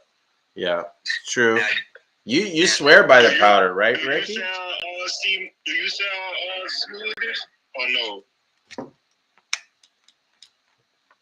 Who, me? Yeah. Do you sell smoothie where you at? No. Do you think it's worth it or no? I'd rather get a smoothie than get gel. I'll be truthful with you. I'd rather, if I was gonna go into business, I would actually do a smoothie business before I really just sold gel. My thing is that me personally, I probably get a smoothie about 4 times a week, maybe 5 times. Yeah. I ride by Smoothie King and it's on my app. Boom. I pull up, I get my smoothie, I'm out. If I actually I've been talking to him. If I can get Seamoss dumped in that smoothie, I'm set. Yeah. I like the smoothie aspect. Not to mention for people that actually really trying to make money. Yeah. It's a daily situation where you get money daily. Like that smoothie money, that gel money is bi-weekly. Yeah. Hey, what's up? What's going on? Hey, man, I'm looking rough, man. I know it's 12:36 at night. I'm in Florence, South Carolina, man. But I seen y'all on live. I gotta join in this. For real. Mm-hmm. Yeah, I ain't mean to cut you off. I ain't mean to cut my man off. You go ahead and finish. I'm gonna wait for you. I'm gonna wait for you, bro. I ain't mean to cut you off. No disrespect. No, I'm done. I want to hear some other people talk. I be talking way too much. Well, you were talking earlier, Money Fam, about the Connor's Christmas pills, right? Oh yeah. Hey, listen. That Connor's Christmas, that joint is nasty. I ain't gonna lie, it's nasty. Like this right here. Ain't that shit nasty, boy? It's nasty. That shit tastes like fish gun. And it's hard to clean. Fish I got this right here from my man Ricky Ray right here. I got like a half a bag left. Nice. Okay. Oh, you going through that? Huh? Over there going through that, huh? Oh yeah, man. Like, hey man, cause listen, to be honest with you, I've been in a real bad car accident, right? My uncle, this is my story. Like, I've been in a real bad car accident, right? And I'm gonna show you some, so you won't think I'm lying. My uncle, he been telling me after my car accident, I always I ain't never cared nothing about no pills. And you hear everybody addicted to pills and all that, right? Yeah. And my brother, he told me, he was like, hey man, hey listen, I can't really. But all this right here is pills from my doctor, man. Wow. All these right here is pills from my doctor. You see all of it bottled up. I just ain't nothing I just put together. Nothing like this right. All these pills bottled up. Like I don't even use them. I get them because you know what I mean. They don't want to make you get them. Yeah. You know what I mean. And it's part of my bag. Y'all. I got 3 kids, so my house a little junky.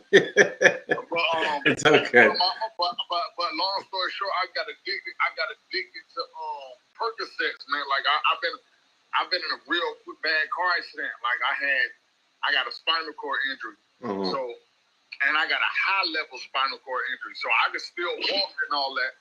Like if you look, you can see the trach in my neck. Like, oh wow. I had the trach, but you can see where I had the trach at. Yeah. Like I was paralyzed from the neck down. Man, I done took so much different medicine, man. I done took so many different medicines. Like try this, try that, try that. And then, I've been started doing a lot of research. Like, really, like they take you straight up like, it's a practice.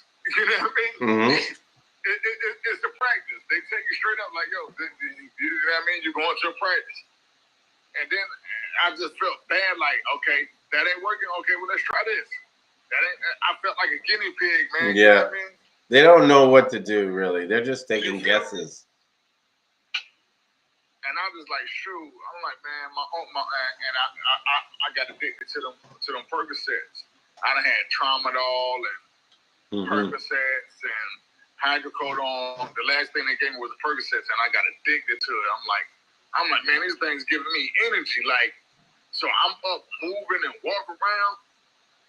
But then I tried to stop because one of my daddy's best friends died from we just know he died from some kind of narcotics. It wasn't no heavy drug, but it was like Percocets or some, you know what I mean? Some kind of prescription, you know what I mean? So, and I felt like that was the way I was headed. And I tried to stop. I'm like, man, that's scary right there. That's scary. So I tried to stop. And I couldn't. I'm like, you know what I mean? My mind's stronger than that. I go to church on Sunday, boom, boom, you know what I mean? I'm stronger than this. I tried to stop, and it was like, nah, but where you think you're going? You know what I mean? Were you getting like sick or something? Huh? Did you get like dope sick or something like that from it, or because it's like an opioid, right? Did you get? Yeah. Like you get stomach can't tolerate. That's the only thing I didn't get. Like I didn't have the throwing up and the diarrhea and all that. But what I did have was like I was having withdrawals. Like I couldn't talk. Like I wasn't able to be social with others. You know what I mean? I was like, but I'm like, dang. And I'm telling my doctor, I'm like, hey doc, if you could give me something else that'll give me energy, I'd be good. You won't even have to give me Percocets no more. He's like, hey Sylvester. He's like, it's not giving you energy. It's just blocking your pain and making you feel like you can be normal like other people.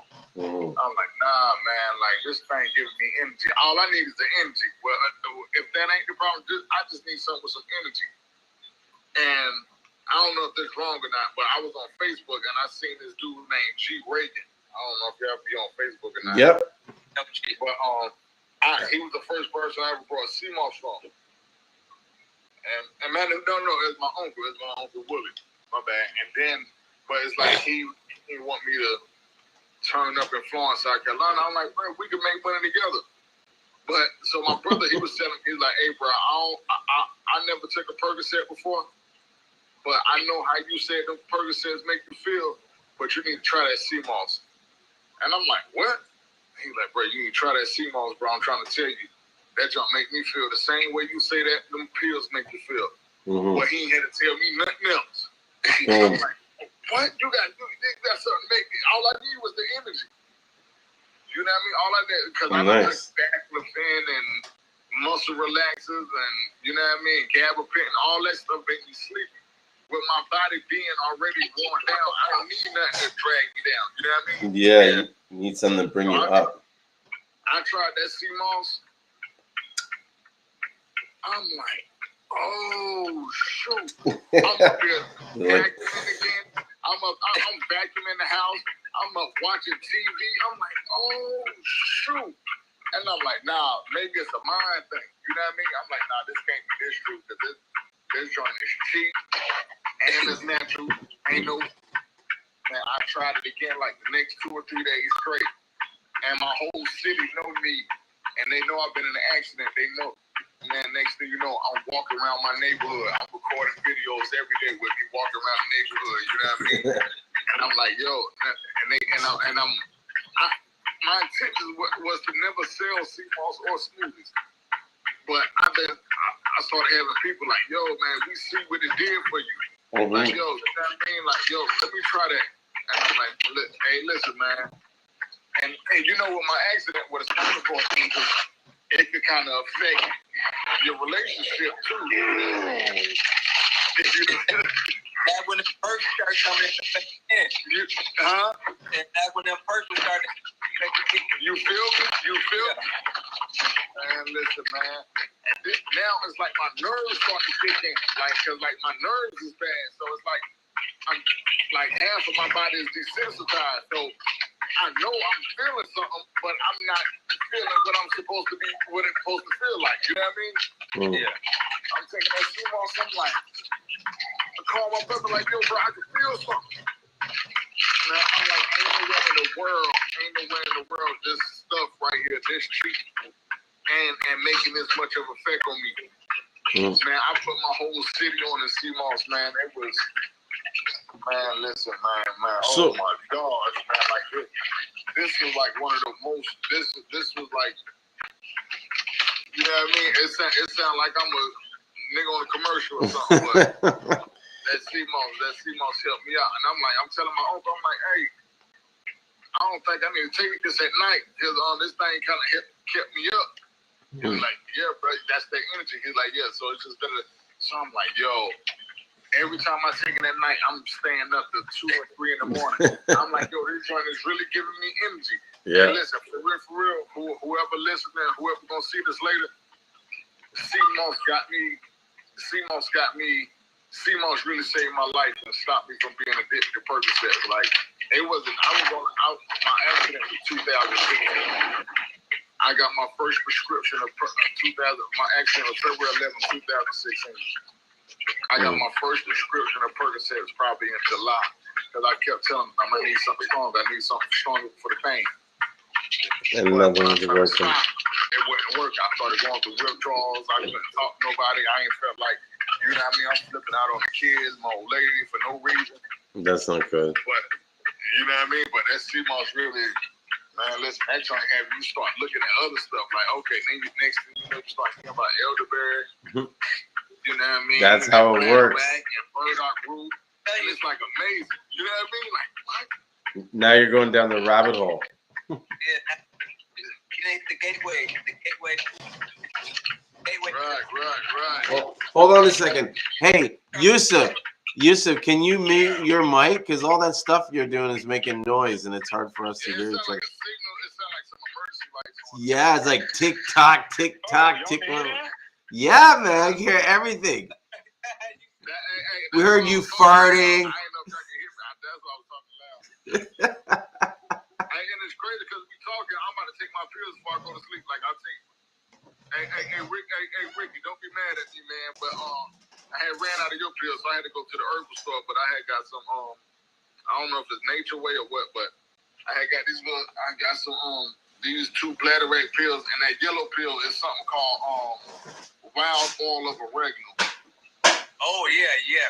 Wild oil of oregano. Oil perfect for you. Huh? Oil of oregano. Perfect. Yeah. Okay. And another thing with the spinal cord injury, like, it's like I wasn't using the bathroom like I was supposed to. I'm gonna just keep it like that. You know what I mean? Keep it monetized as possible. But with that bladderwrack and that Seamoss I be getting for y'all, man, like I was going to the bathroom on a regular. I wasn't feeling bloated and none of that crazy junk, man. Man, I'm about to send you another bottle tomorrow, bro. Don't even worry about it. I got you. Okay. Man, I see you, man. Listen, I even got my brothers in them buying stuff from you, like, and I'm telling him, he like, yo, man, listen. He like, what you think about? I was told him like Ricky Ray's, like Ricky Ray. But I ain't know you had all them other ones in the pill form too. You got the green Seamoss, the multi-spectrum, all that in the pill form. Like, you know what I mean? Like, I'm like, oh. I just try to make it like possible. I try to make it easy as possible for y'all. Just right.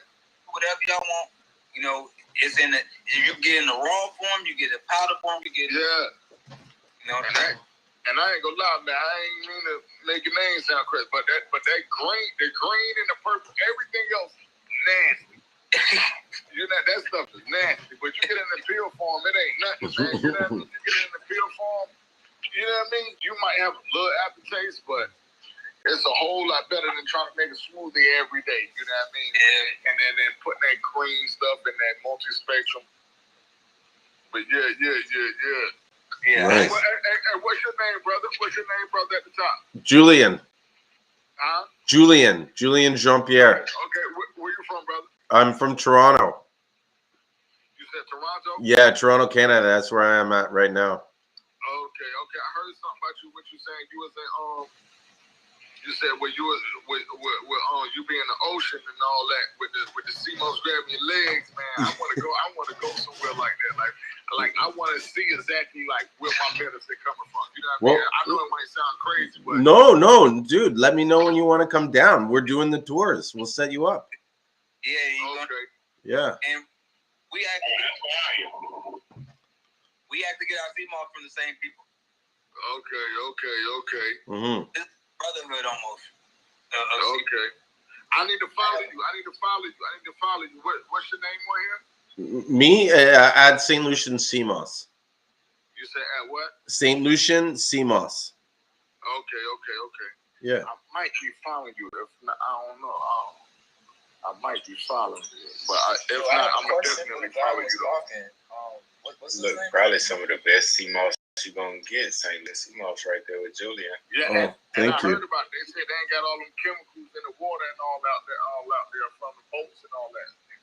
You know, that's all they talk about is St. Lucian. You know what I mean? Yeah, because where they harvest the Seamoss, or at least where they farm the Seamoss, it's where there's like no boat. Like if there's a boat traveling, it's like a motor boat. You know what I mean? Like a small engine or whatever. Yeah. But hang on, Reginald, was it Rio or Reginald? You had a question, Rio, right? Yeah. For the guy who was talking, can you hear me?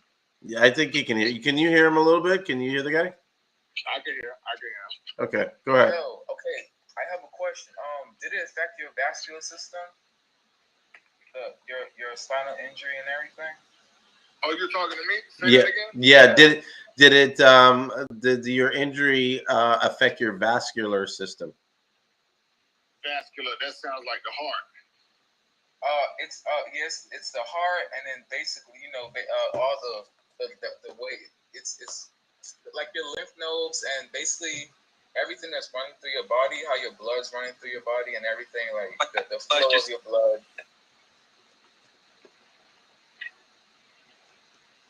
Yeah, so that's what he's asking about, the flow of your body. It really made everything better, man. My doctors asked me what was I doing.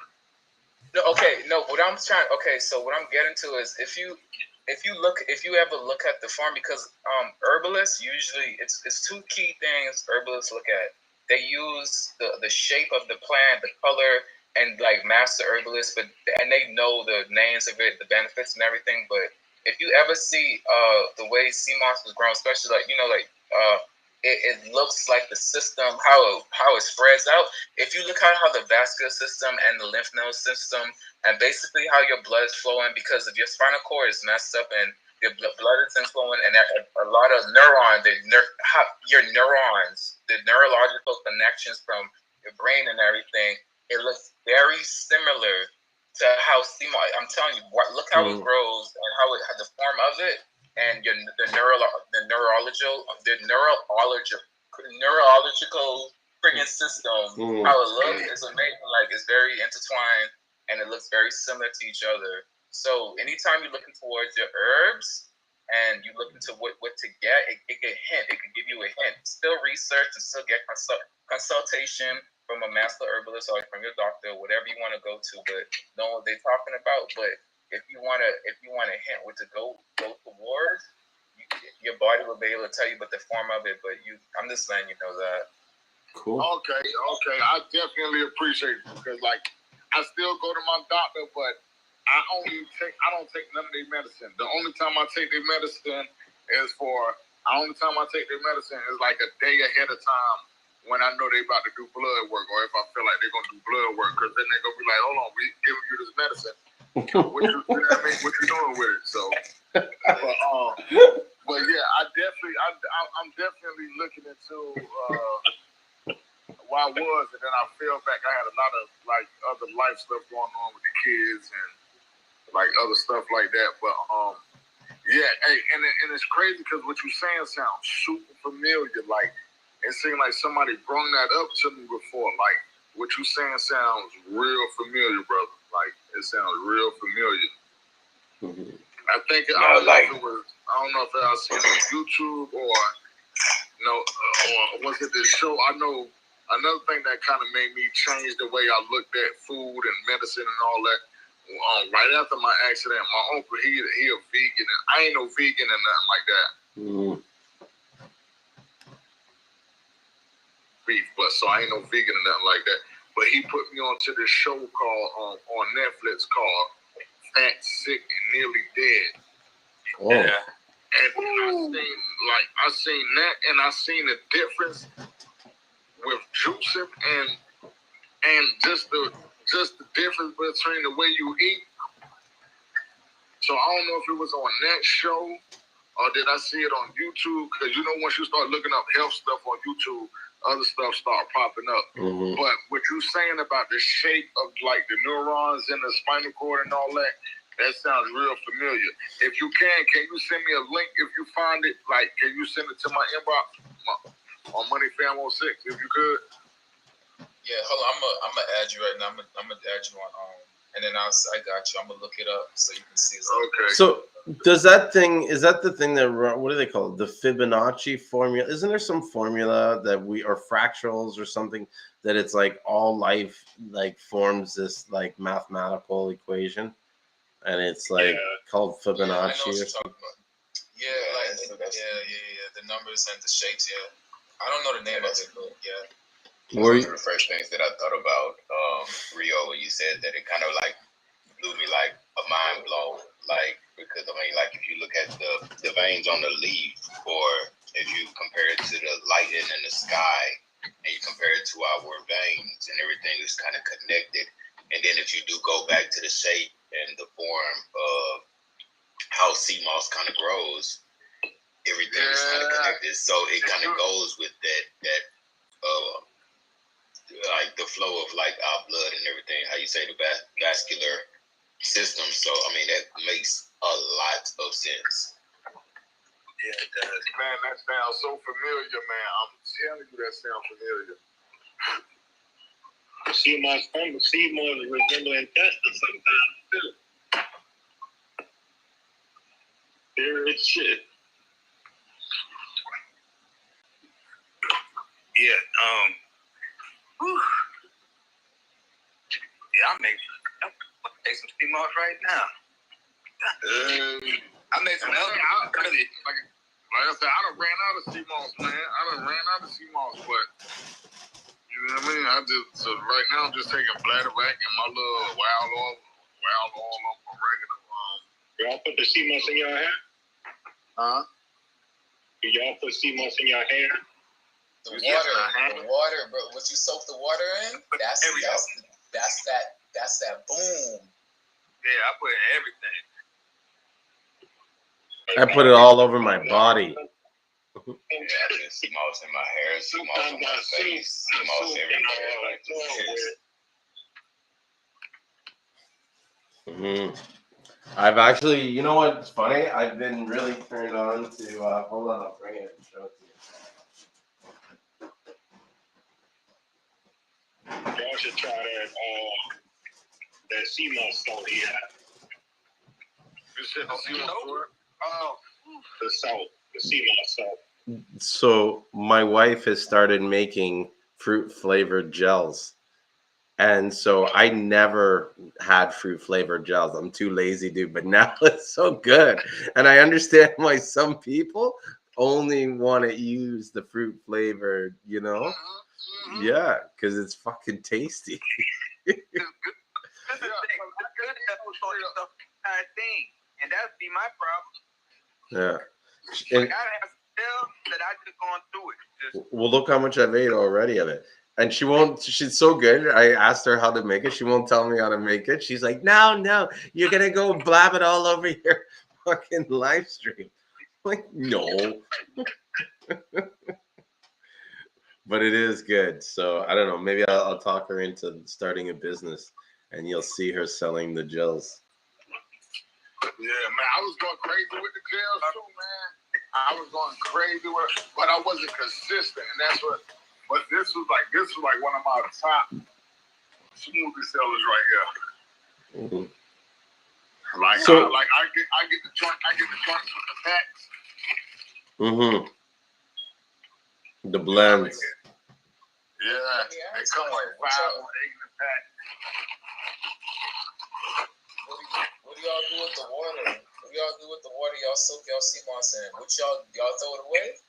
No, they use it in the plants. I think some of these guys use it in their hair. But we kind of moved on. He's showing us the where he gets his smoothie blends from, like his ingredients for his smoothies. We'll get back to the water and stuff. Where do you sell it? Because I want to know where you sell your smoothies. Like, how are you selling them? Oh, I'm selling them on Facebook in Florence, in my city. I don't sell them online. A lot of people try to get me to sell them online.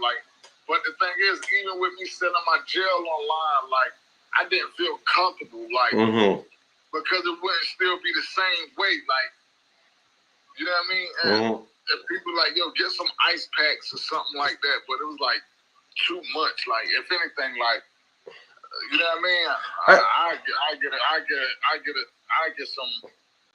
You know what I mean? I get some pills. Yeah. I get the wholesale pills, but I don't feel comfortable.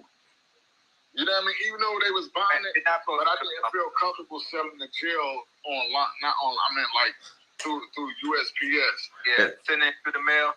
Unless you done perfected it. I talked to a lot of people, and there's some people that done perfected it.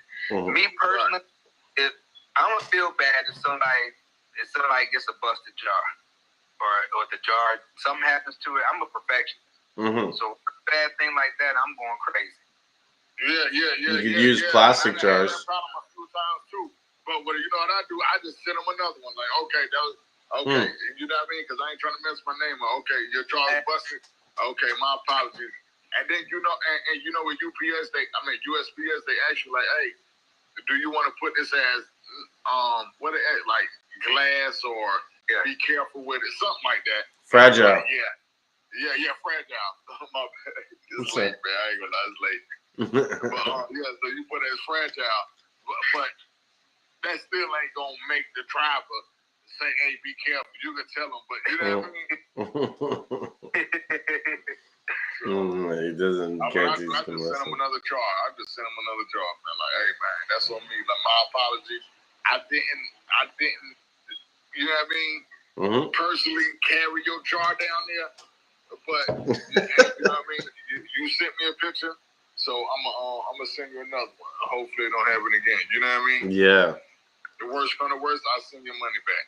Because think about how much money, man, we can make off of one bag of Seamoss. You know what I mean, man? You know what I mean?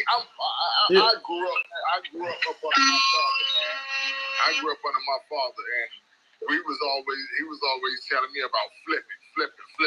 Exactly. And then I found out how much you can make off Seamoss. You mean to tell me you can put this joint in some water and it's gonna swell up in a few hours, and I could make a whole. Oh my man, this was one of the greatest adventures of all time.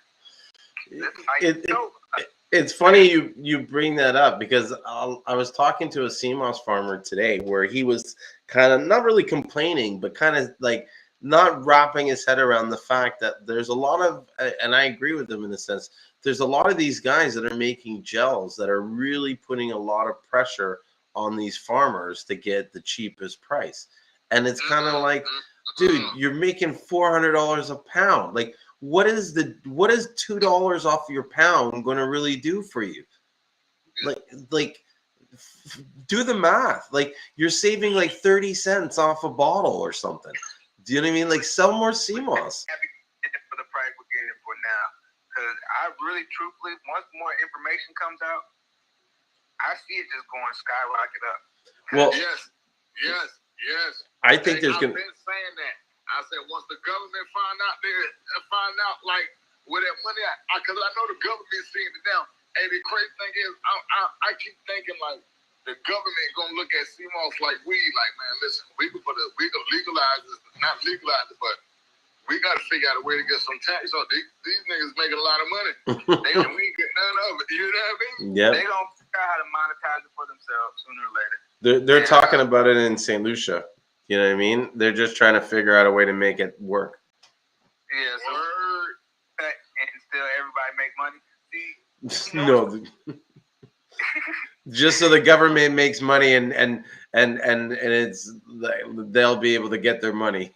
I think they haven't figured out a way that they can collect the tax on it. Right. Yeah. They gonna start blocking the ocean. What they gonna have? What I I've been thought about that. I said, man, I'm mess around, have to rack up on as much Seamoss as I can. Mm-hmm. You know what I mean? Well, because I know it's gonna be something gonna come up one day. You know what I mean? And it's gonna be hard to get it. Mm-hmm. Well, I think that between us and the group, well, I can't say between them. We're doing it on a live, but I'm hearing rumors that that's the case. Like that in the next couple of months is going to be this sort of deciding factor of whether or not there's going to be a temporary shortage. And it's mainly due to the fact that a lot of the Seamoss was coming out in the wild, and that sort of is dried up. And so now there's going to be time between the stuff that they were getting in the wild and the stuff that they can start cultivating. And that's going to put a lot of pressure on the Seamoss, and rightly so. I hope the price kind of goes up, and because you were even saying it before, Ricky, like the stuff for what you get for a pound of Seamoss, it's so much health, and it lasts so much longer. You should be willing to pay more for it. Right. Like it's way too cheap. It's so cheap anyway. Like I know you can get it by the boatloads, but I'm like, the profit you could make off this, like you could make a 300 to 400% profit. Mm-hmm. Off of this, like it's crazy. Like what Ricky, what I got like 3 pounds from you for like $99. Yep. Yeah, like like do you know what I could make off of 3 pounds? Yeah, it's like $1,200. You see what I'm saying? Like, Yeah. do you know what kind of profit margin that is? Yeah. You sound jealous. People don't really even understand. I be trying to break it down to them. And I think they feel like I'm lying. Like I'm like, no, I should just take some of this and bring it down. Like I had a girl, she actually brought an 8-ounce bag. Like so she did the whole 8-ounce bag. Make the whole 8-ounce bag once. She calls me the next day, she's like, Rick, well, this is too much. I got like pushed. She's like, I guess I'm just gonna start selling Seamoss. Word. She's like, I just got it for $5. He said,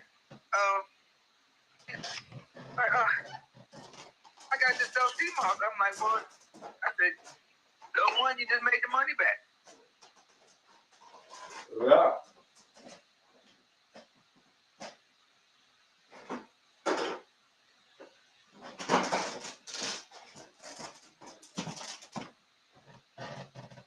But listen, I was telling my people, like, man, you can sell your jars for $25, but I can sell them quicker for $20. I sell 5 jars, and I done made my money back, and I got enough to sell like 3, 4, 5, 6 more cases of jars. You know what I mean? And that's without it being watered down. That's without me, and I don't never water my Seamoss down. You know what I mean? You get it. I don't never. I see a lot of people like, hey, you good? You know what I mean? You really could. Like some people, I was seeing some people with their Seamoss all watered down. I'm like, God damn. You can stretch it if you want to. Like you can stretch it all the way out. Yeah. But I like my joint to be kind of have a little thickness to it. Hit like you were hit like you want to hit hard. Right. You want that same feeling as you got. You want them to feel that same. Exactly. Because they know from my story, so they looking for the same effects that I had. You know what I mean? So I can't hit them with no water moss. You know what I mean? I can't hit them with no jar of water moss. That straight drop, man. Straight drop, baby. No, you know what I mean? No cuts. And I'm gonna pull up on you one day when I'm in Atlanta, man. Half of my family in New York, half of my family in Atlanta. Like I've been saying, I'm gonna come by there because I done been there. I just was down there for my son's birthday, like because you was in Atlanta, right? Yep. And whenever you in Atlanta, man, just hit up. Okay. Yeah, I got people in Douglasville, people in Riverdale, Stone Mountain. My mama just moved from Camp Creek to Riverdale, so. Oh, but your phone going, your joint going out, Rick. I said every place that you talking about, I'll be there. Stone Mountain, I live right around the corner from Stone Mountain. Word. Yeah, I live right around the corner. Riverdale. Yeah, that's just ain't nothing but a ride. Okay. Yeah, man. I think she off the Old National exit. I ain't sure. I ain't, you know what I mean? Old Neck. Yeah. Old Neck, baby. But yeah, I'm gonna definitely have to pull up on you, man. I've been saying, I'm want to pull up on you, but yeah, I love Old Neck. Yeah. Hey, you. Sorry to interrupt you guys. Yusuf, I don't know if you know, but your mic's off again. It's off? Yeah, or on. We can hear you again. What the hell? Hey, Yusuf, be in that truck chilling. Where you from, Yusuf? I'm from New Orleans. Oh, okay. Hey, I got people. One of my aunts that's from Atlanta and live in Atlanta. Her husband is from New Orleans, and they just had like a big Zulu party in New Orleans. Like I think this past weekend. Oh yeah, for Mardi Gras. For Mardi Gras. Yeah. Mardi Gras. That was Mardi Gras. Yeah. Carnival time. It just passed. Okay, yeah. I was happy I wasn't home because I had to deal with it. Good grief, I'm happy.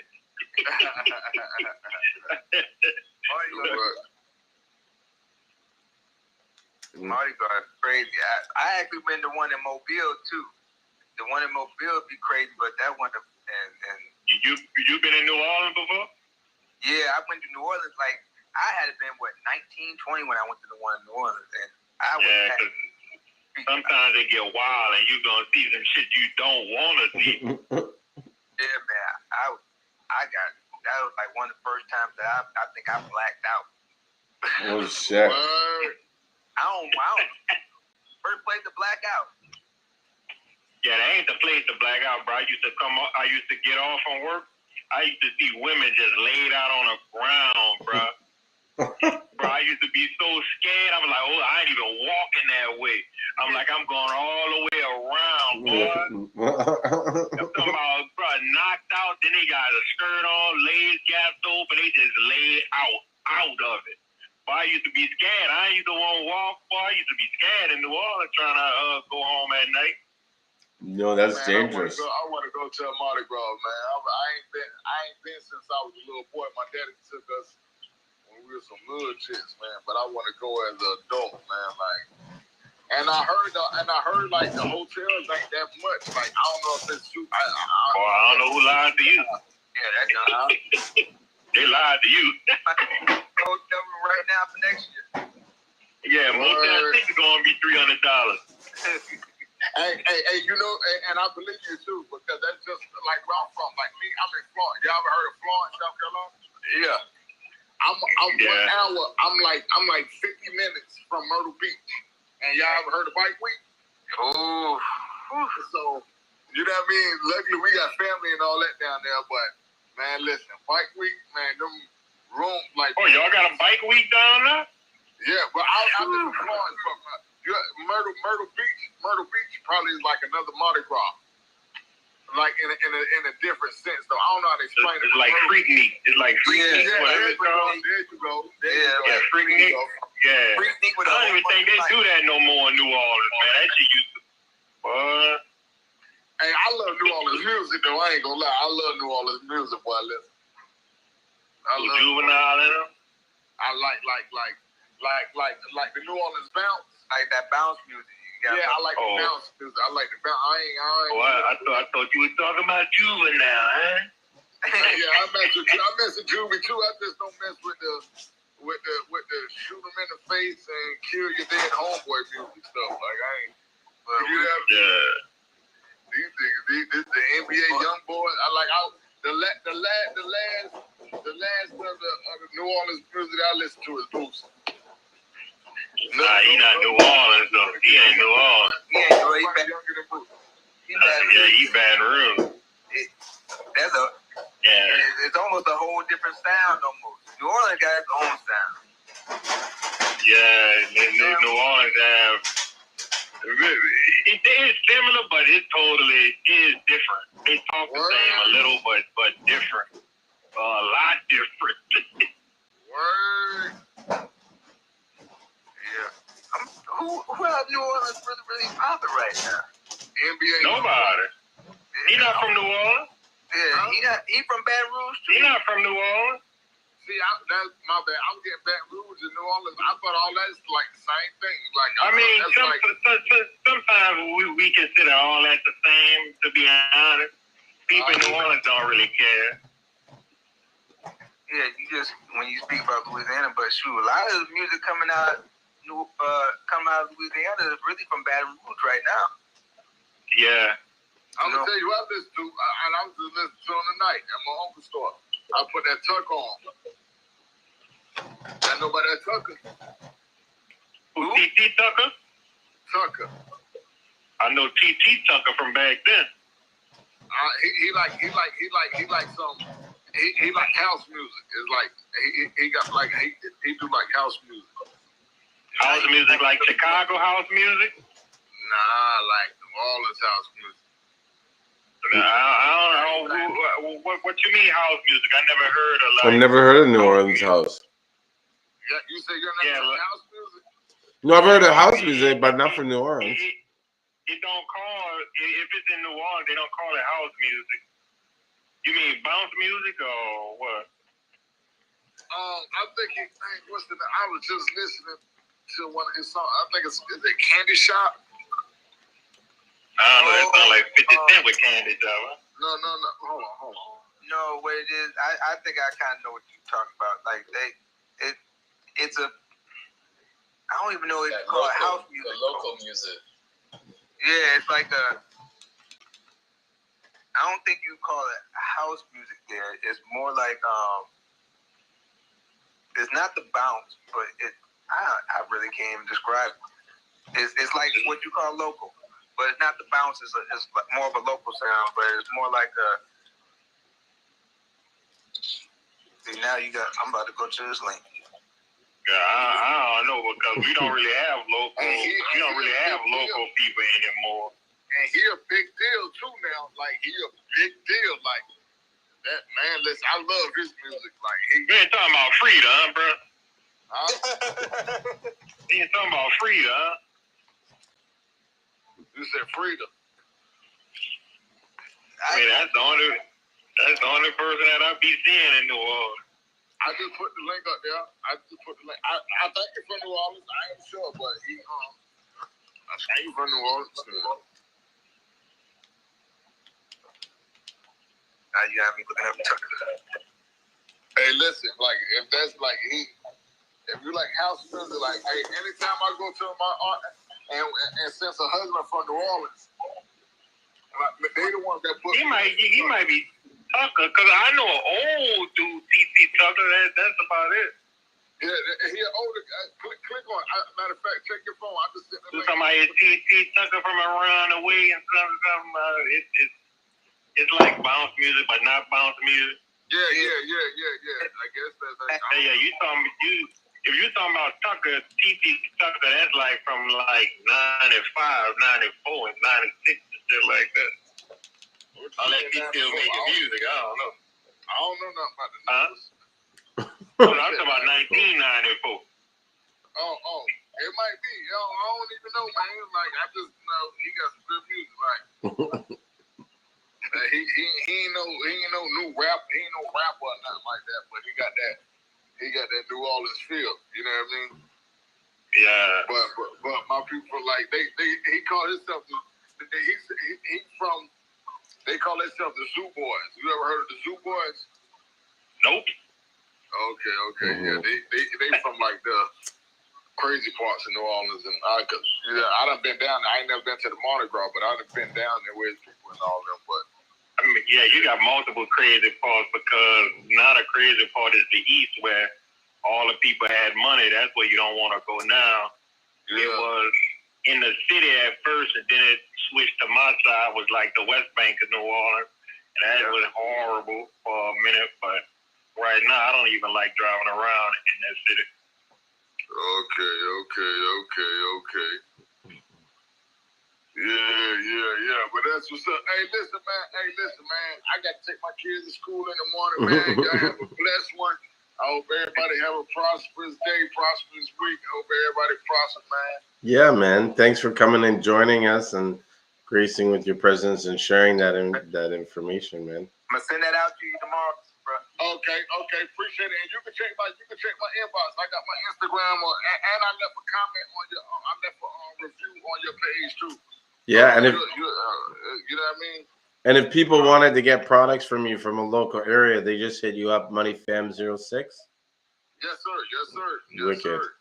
So yeah, and make sure send me a inbox or DM, whatever you call it, so I can make sure I can follow you. All right. You too, yourself, because that was some vital information that you gave me about with like neurons and the shape of the plant and all that. Like I'm into all that stuff. So. That wasn't me. That was the other cat. That was Rio. So right now, while we're doing this live stream, there's also a Clubhouse chat and a YouTube and Facebook chat. And so there was Rio from the Clubhouse, but I'll let him know. Okay, I want to be tuned in.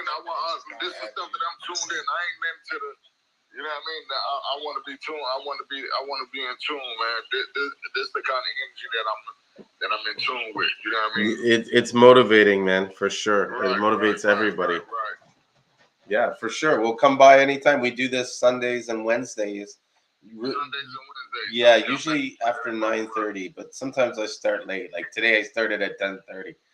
But it's not my fault, man. I got a busy life. I had to drive my dad all the way across town home, and then he wanted to go grocery shopping at the last minute. And so it's like I'm trying to rush this 75-year-old man finish grocery shopping. So and he's just like, "Why are you in such a rush for? What do you got to do?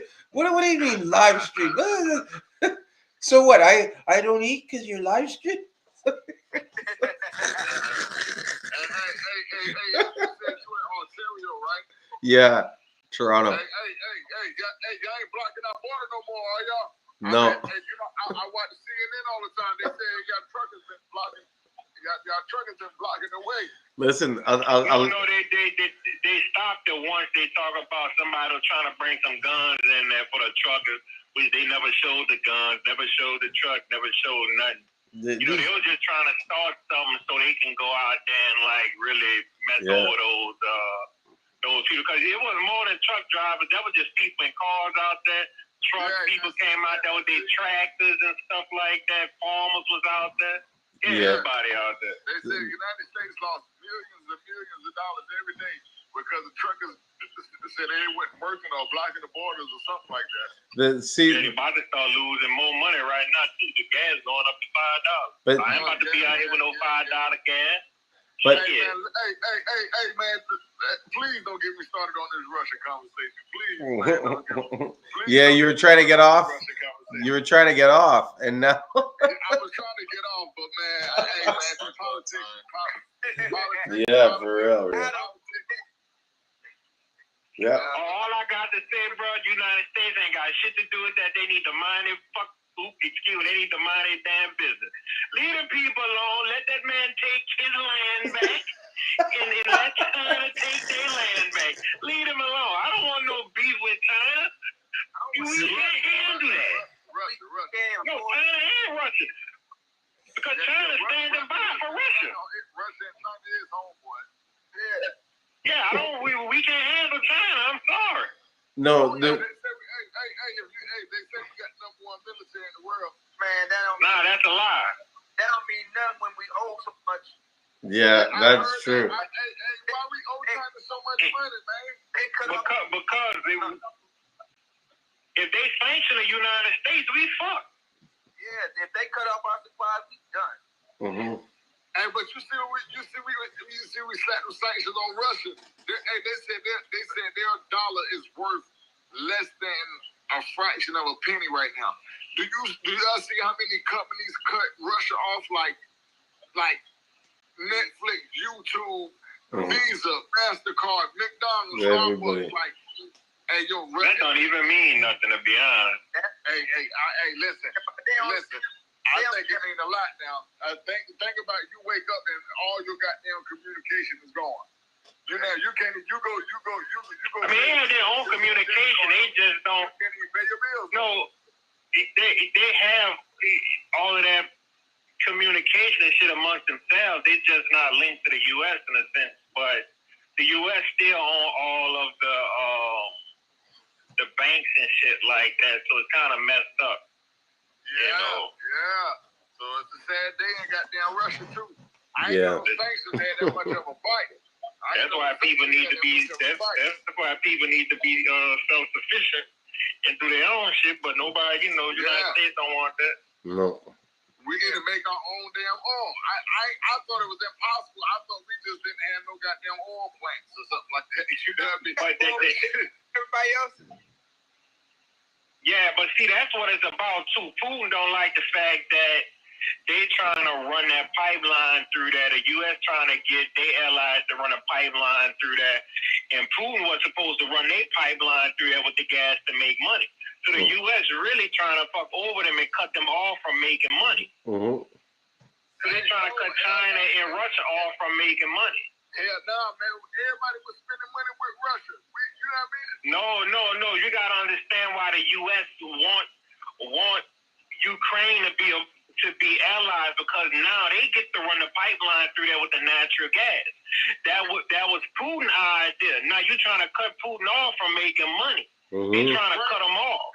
No, listen. Ukraine wanted to be allies with us. That's why President Zelensky is mad. That's one of them. But it's a reason. It's a reason because it's about money. They want to run a pipeline through that. Russia was supposed to run the pipeline through there. Now remember, Ukraine was all of that stuff was always a part of Russia. They've been chopping Russia down for years. Mm-hmm. They cut that water. Think about that shit. Ukraine cut that water supply off. Like you got a whole city over there getting water flowing because they cut off the canal and everything. Like Ukraine, I'm gonna stay out of it. Yeah. Like listen, but we keep on feeding people money. Like we sponsor this stuff. Like we gonna send you a little bit, a couple $1 here and there. You know what I'm saying? Just so when stuff pop off, you can say, we help you out. Let's go ahead and get this base in here. Let's go ahead and start moving out, start setting up our infrastructure in here. And once that's done, and Russia sees that. And yeah. The boys ain't stupid now. The boys ain't stupid. See, this is the thing, and I'm gonna be truthful. I'd be much more secure about what's going on if Trump was in office. Thank you. I'll be honest. Thank you. Like, see, this is I'm gonna break it down to how I feel. Like, I know who Trump is. I ain't never trusted Joe Biden for shit. Right. Yeah. And I'd rather go with somebody like. I don't care. Like, I don't have to like to know that you're gonna do what you're supposed to do. So. Right. I'm really with Trump. He just talks too much sometimes. Yeah, and gas was cheaper when he was in that taxes was going down. A lot of shit was really better, but people just ain't like him as a person. Mm-hmm. Look at it though. When should we ever trust Joe Biden? Where did Joe Biden ever get from? Nah, he used to be at Klan rallies. I don't trust him at all. Joe Biden. Like, people understand, like, he put more black men in jail than anybody. Yeah, was that 1991, 1994 crime bills? And then, but see, this is the issue that I have, is that he was vice president for 8 years and never apologized about it, never said, I did this wrong, I shouldn't have did this. He just sat back and didn't say nothing. Then when it came up, when he was running for president, Right. It's too late now. You got somebody. Then he had the nerve to talk about, if you don't vote for him, you're not black. I heard that. I'm like, hey, listen, I ain't gonna lie. I did vote for him. I ain't gonna sit here and act like I ain't vote for the nigga. I did vote for the nigga though. A lot of Lord, man, we gonna have to sanction you then, man. Let's sanction this dude out there. Seamoss. But that trick, like it was, like he put the right people around him to get it, to get where he needs to get. You know what I'm saying? Yeah. Especially that woman. The woman that he got, his vice president, she fooled everybody. Yeah. Fooled everybody. Ain't seen nothing from her ever since. Man. We ain't seen. Not she the first Asian American vice president. She's the first vice president that we ain't never seen before. Like when the last? Oh yeah, and she like that came about on the media, but she kind of like she didn't want to say too much about it. Like you know what I mean? I guess she didn't want to make the nigga look bad or make it put. Yeah, but bro, let me ask y'all this: when was the first time y'all heard of Obama? When y'all first heard of him? Yeah, I guess in 07 when the nigga was running. No, okay. Before that, like really 2 years before that, when he was in Chicago and he was coming up, and Obama he started having whispers of him about to join, about to really do. Yeah, see, he got it right. That dude came out the blue, huh? He came out the blue. Yeah. And just started running, and people like, his skin is brown. We gotta vote for him. Man, we've been that dude ain't do nothing.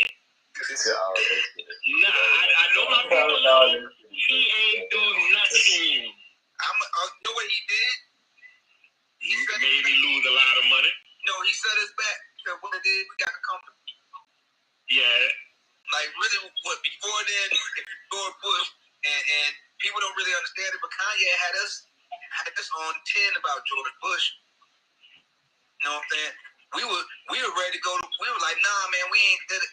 Like we were ready, and then Obama comes in office and we soften up everything. Like, let's give him a try. You know what I'm saying? Oh, we got a black president. Oh, we back right. Oh, he can shoot a basketball. Yeah, like really what it is, they like that. Bill Clinton. They did it like that with Bill Clinton too. Yeah, and Bill Clinton was it's the same form. Oh, we don't even want to talk about Bill Clinton. That's the worst. Like, I don't like Joe Biden, but Bill Clinton's a whole nother different. That's the evil part right there. Yeah, the shit he did in the background, the shit he did in the back, the shit he did behind the scenes. Oh shit. Well, I wouldn't even know. I ain't started paying attention to politics until Obama got in office. Like I was born in '88. You know what I mean? So I was still in school. Hey, man, I was born in '84, man. So I was still in school. I wasn't caring, but I ain't care nothing about no presidents. I ain't know the difference between that. You know what I mean? I just knew. You know what I mean? Like he the president. That's all I knew. I ain't. You know what I mean? I never paid attention. I hated politics. You know what I mean? But now it's like I'm into the politics, but it's like I be trying not to get too sucked up in it. Like, man, I got kids at home. I can't, man. Listen, I ain't even trying to get sucked up in this. You know what I mean? You know what I mean? Because like when politics is sucked you in, like I'll watch CNN. It's like I hate that. It's like it's really like a game, man. The red versus the blue versus the red. You listen to CNN, they.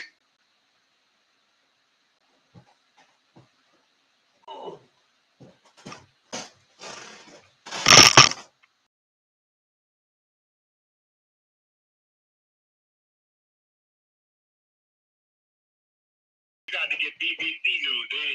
A lot of news over there not owned by is like privately. It's owned by like regular people, but the news over here is owned by all one company. Yeah. The media is really controlled out here. Bill Clinton. Say Bill Clinton. I thought like that's the biggest dope boy. I heard, man. All I know about the stores. Like what you said, all I knew was about the stores. But and it's we on. I think he's the puppet master. Oh yeah, sure. You know that. Yeah. Hey, bro, you said we're on a podcast now too? Yeah, on live stream. I think we talking about everything but people. Yeah, that's what I'm sorry. We about to have the damn podcast jumping. We about to have everything jumping. This is how it normally goes. Sorry about it. It wasn't even us. Somebody gonna have to let me know because I be having a lot going on, man. I ain't gonna lie, I be having a lot going on, man. Like I got this little trucking company and all. I'm trying to. For real, bro? What kind of truck? My daddy got a semi I got a box truck. You running that box truck right now? Yeah. I got my own authority, Prosperity Truck. Oh, you good with that box truck? What you mean? He's a trucker. He's in a truck right now. I'm running 18 with. I'm saying that box truck. I heard them box truck bringing in that paper. Yeah. It's cool. You know what I mean? We're running your own authority. Like you got I got a 26-foot box truck with the lift gate and all that, right? But when I got into the business, I was like, oh yeah, I'm about to get this truck. I'm about to be bringing in all this money like they show on YouTube. It ain't like that. It gets like that, but it ain't like that when you first jump in. Because when you first jump in, it's like people don't trust you. It's kind of like credit. You know what I mean? Like people don't. It's like don't nobody even respect you until you like 3 to 6 months in. Like you got to have a seasoned authority. Yeah, you mess with Amazon Relay. That's what everybody start off with. On truck stop. Yeah. But I mess with that low boy. Oh, you better mess with every single one of them. Shit is all low. Everything. When I looked at the load board, I saw a load for $20,000. Boy, I got mad. $20,000 for what? A box truck? No, it was for 18. Well, I was like $20,000 for one load. Boy, I got mad. What you mean you got mad? I working for the wrong company. It was other company that I saw that shit on. It wasn't mine. Yeah. See, I got my own company, so like whenever I call, like they know it's me. They know it's the company. Like you know what I mean? It really, I don't really know how it works with because when you got a box truck, you gotta start your own. You gotta have your own authority. So I don't even know how that works. You know what I mean? Like all I know is my own authority. But I was never blessed. I was never blessed to have a $28,000 goddamn load though at all. Like I was never blessed to have that. Now I'll be blessed to get that in a month. I ain't gonna lie. Yeah. Now my daddy, he I think he had a load for like $2,200 or something one time. Like he be having like $2,200 loads, but oh shit, yeah. That's the YouTube clickbait loads. Mm-hmm. No, it was on Landstar. I was on their load board.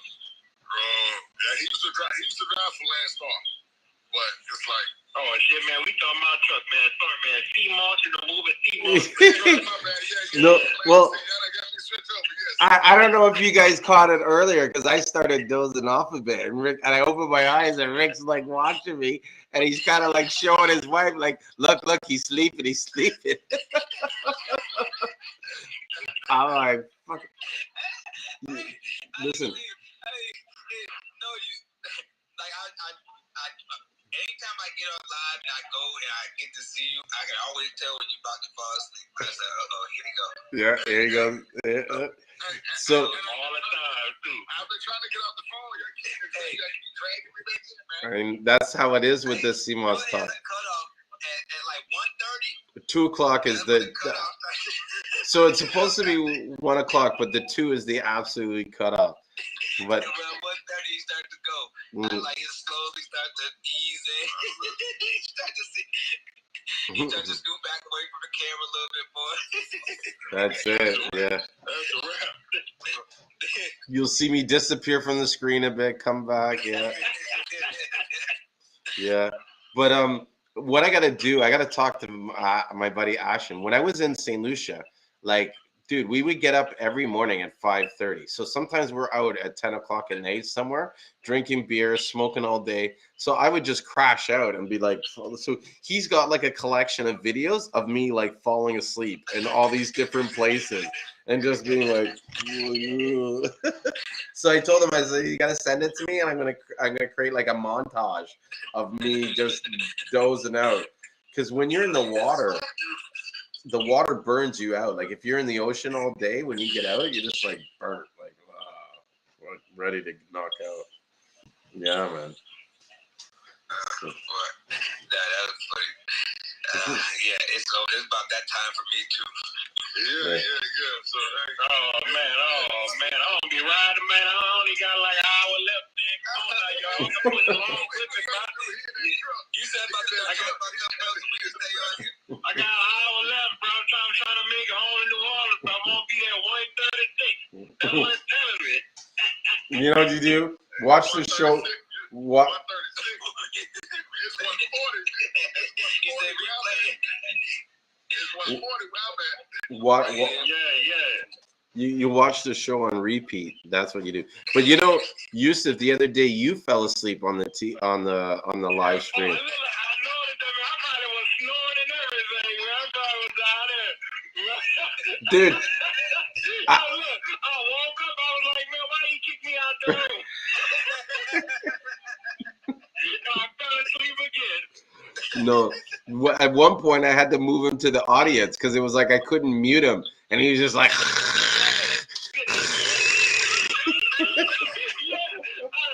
I woke up. I was like, man, I'm making boo-boo noise. I was like, shit. I saw him move me to the audience. Hold on 1 second. Oh man, this is a good live. I needed this. All right, y'all. Peace and blessings. I'm up out of here. All right. All right. Get off too, man. I gotta go too. I still got Seamoss I got washed downstairs. I should get. Oh man, shit. I'm about to start my own live right now. Yeah, man. I should get going soon. All right, bye. Good night, Ricky. All right. Later. That SpongeBob time is real. That is real, for sure. But no, he's saying the SpongeBob time is real because the guy was supposed to. He tried to leave at like 1 o'clock, and it's now 1:40. After a while, I just let him. I let him, be what they be. You can't. It's rude to like make. Well, it's not that rude, but I find when I try to hold people accountable for what they're saying, they get offended because I'm like, okay, well, you said you were gonna go, so let's go.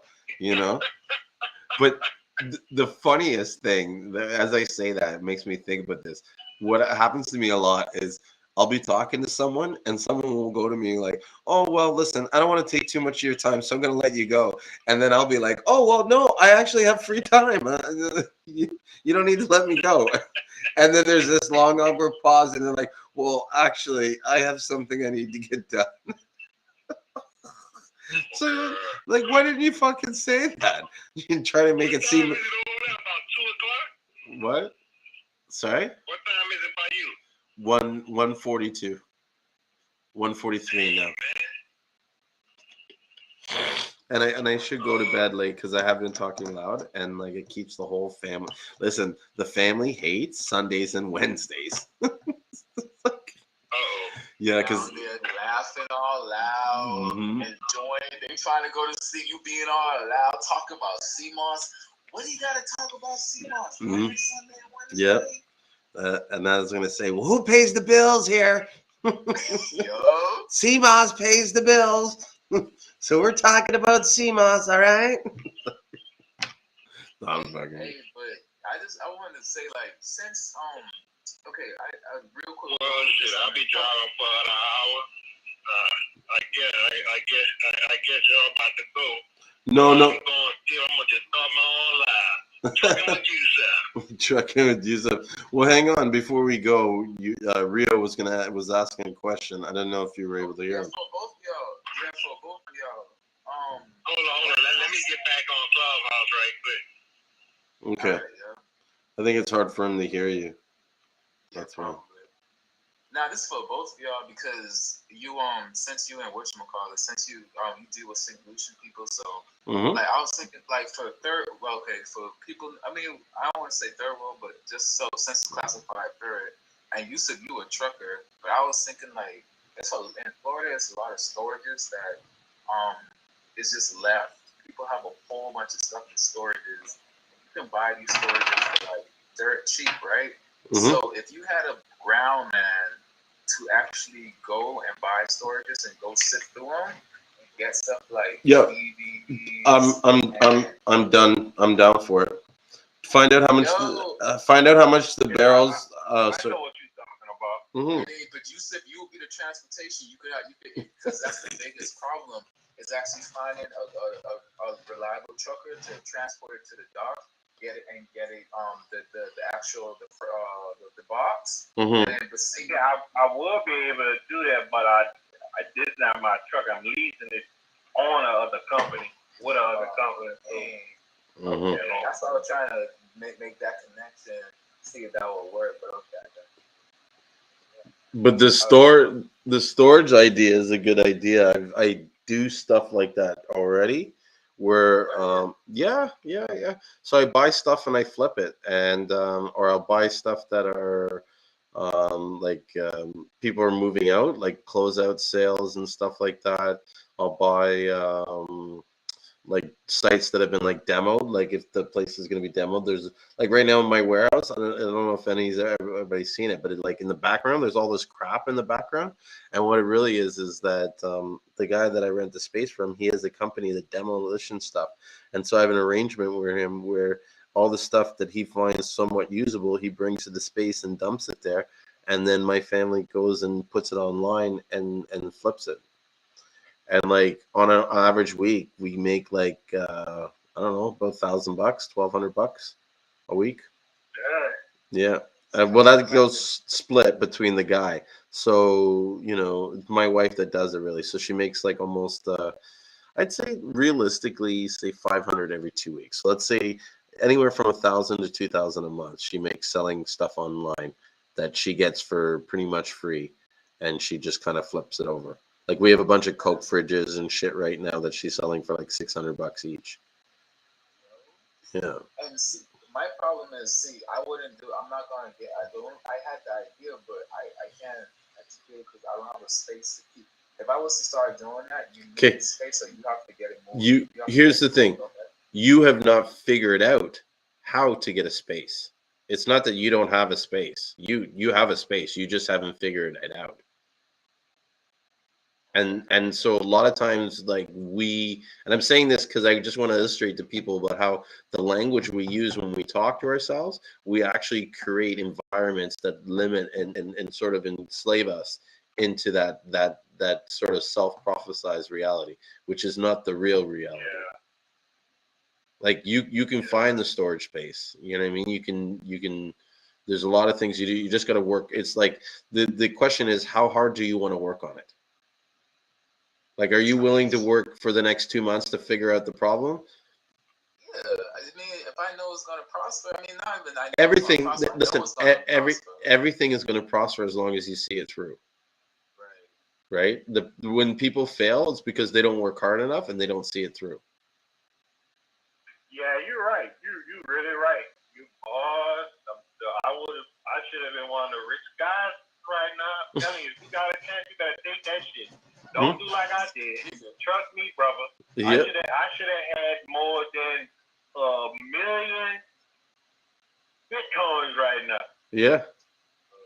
I'm with you. And I would, man, fuck, I should have had a couple billion. Yeah, from years ago, you knew about Bitcoin when it was cheap, right? Yeah, and I knew it before, like, because, I was dabbling with the website stuff, so I already knew about it because that was the currency online. And something probably told you, like, I need to buy into some of this, and you just didn't. Yeah, and it's like I just let it pass it by, and then I was like, man, everybody know about it now. I was supposed to buy it then. I didn't do it then. I was like, man, what was I doing? I couldn't have been doing anything that important to forget.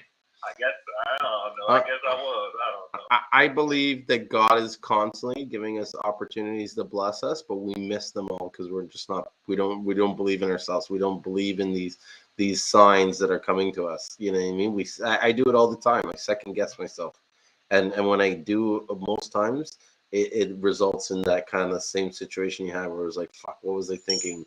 I knew this was going to work. Why didn't I just see it through, or at least try? Yeah. Do you know?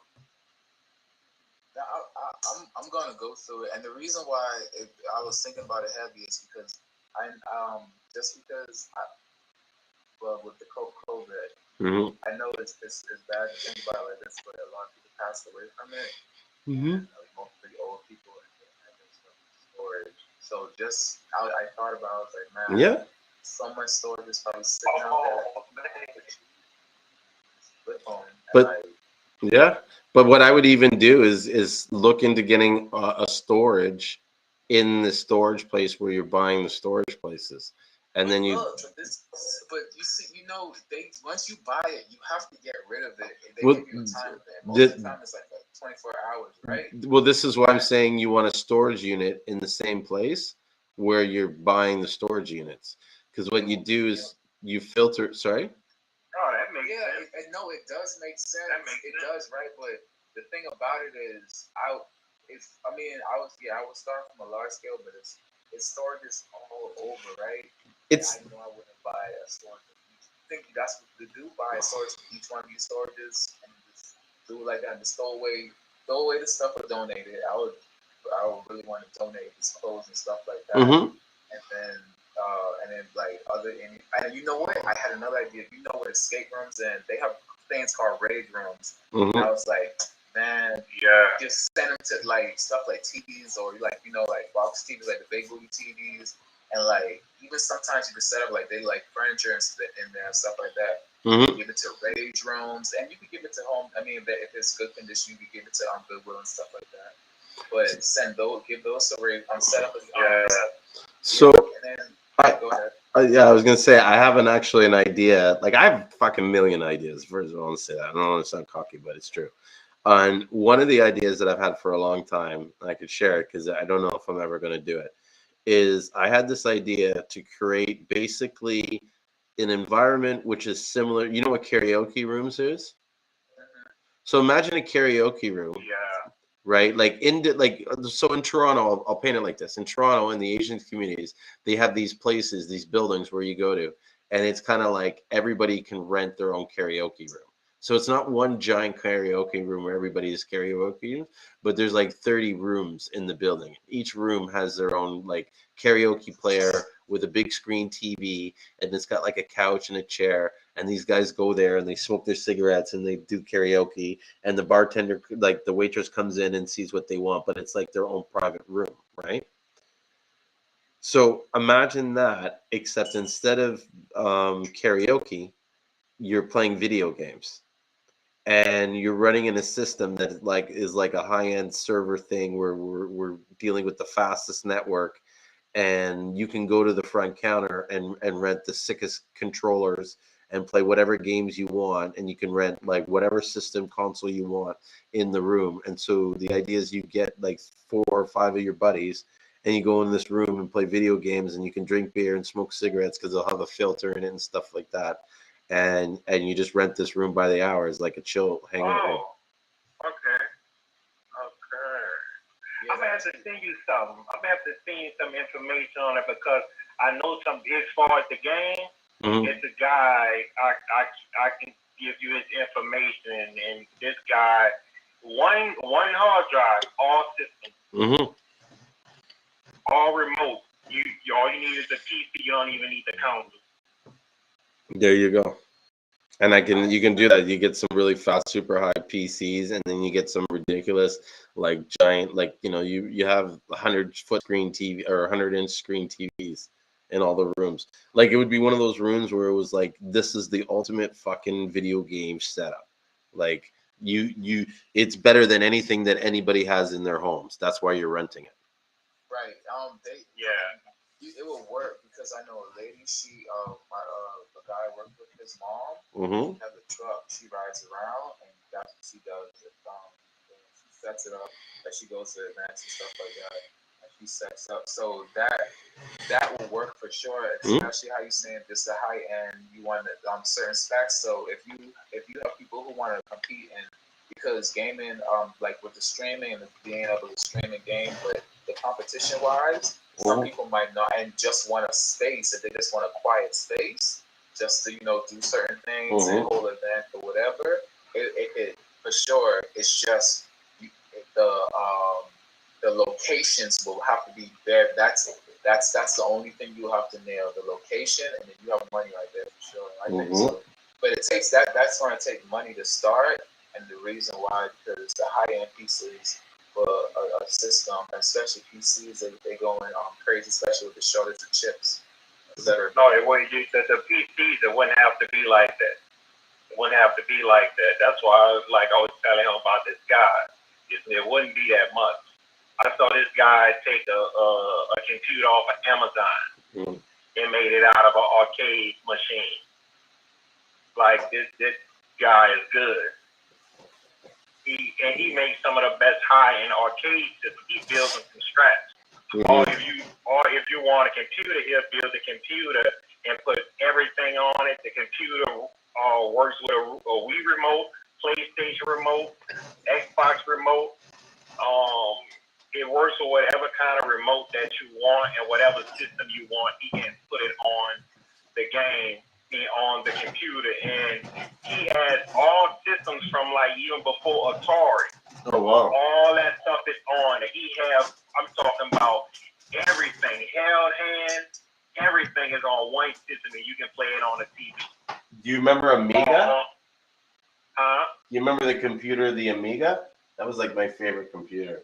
Yeah. And they had all the games on the Amiga. Sorry, it just made me think when you said all kinds of stuff. I'm thinking of all the different games that they had. But yeah, that's sick that they had all those games on one drive. And I always used to do emulators. I always used to be the person to go find free games because I had money. I had to burn everything. So I burnt all my Sega games and stuff like that. So like that's how I got into the gaming thing. I wanted to come up with like a arcade type room, but not an arcade place. Place where they serve food and stuff, but not like Dave and Buster's because I think that's whack. I know what you're talking about. They have a place really close on right now. It's called like Quarter Town, but it's like old school arcade stuff. You can eat and then just go in there and you use the quarters and all that. They help on one of that. Those still, I don't know how good they do, but they're still open. So, and with your emulators, man, shoot, especially you could hack. They have so much emulators right now. You could, if you on the road, you could have. I'm not using Nintendo Switches, even like you can have all of that stuff. This guy can make all that stuff work on one thing. That's crazy. Like I've been doing it. Like I have emulators on my phone. I've been having emulators on my tablet, and like and I like all the old school stuff too. So I used to have every system. After a hurricane hit New Orleans, I gave all my systems away to one of my friends. But I used to collect every system that came out. I had everything, stuff people couldn't even find. I had all types of stuff. You the one who get the Soldier Boy console. I'd be like, I had the Soldier Boy. No, hell no, not that. I get everything else, but I wouldn't get that. Now, I had some stuff people don't know about. I had like handheld, like the Nomad, like the handheld Sega, where you put the real Sega Genesis tapes in there. I had that. I had like two of those. Julien Ben was supposed to do the sleep. Did we keeping a man up for even long? Huh? All right, yeah, we have him on SpongeBob time, man. No, it's fine. It's fine. I'm good. I'm here. I was stretching before I go to bed. I do a little bit of stretching. So I was on like. I don't know if you could hear me when you guys were talking. I was talking back, but I have I don't know if you guys can see this, but I have this ball that I roll on before I roll on my knots and stuff. No, continue. You guys are talking about emulators. I'm curious about that. The emulators is think about the first system or game that ever came out. You can still play those, and how this guy. The program he used to set his arcade games up and his systems up is called Hyperspin. I think that's what it's called. And when you click on it, a menu come up: PlayStation, Xbox, Nintendo, Super Nintendo, Sega, Atari, Game Boy, Game Boy Advance, Game Boy Color, everything comes up. And when you click on them, all of the games come up with a menu, a quick trailer for the game. Like, it's so much stuff this guy, like, put in, in his arcade games or on his computers. Like, it's every console you would ever want. The only console he don't have on it is, like, Xbox One, and he doesn't have like PlayStation 4 and the one like PlayStation 5 and the Xbox whatever is this new one called. He don't have those on it, but he always updated, and he would sell you like terabytes. That's how many games he has. The hard drives are terabytes. Wow. Like I'm talking about every game you would ever want, and it looks good, like everything. How he make his menu, everything is good, and it boots up like an arcade. You get to choose what game you want. You can play with any kind of controller you want. You can have a gun hookup, so you can play the shoot games with the gun. Like it is real nice. I was thinking about getting him to build an arcade system for my house, for my house where I live at. That's why I wanted an arcade system. I can't lie, those those are probably good flips too. I don't know how much you sell it for, but you sell it for a reasonable price. I know I can flip stuff like that. Yeah, it's a reasonable price. But like what Julien is talking about, man, that's a good ass idea. Yeah, getting a room and setting it up. It's just, I mean, like, I know what you talk. I see what you're saying. Like, he can make the arcades, but I'm talking about, like, if someone wants to rent it out for a high-end PC. Like, I'm talking about. No, that's what I'm saying. Like, how he can do it either because the arcades are just nothing but an arcade cabinet with a computer in it. So if Julien had the computers,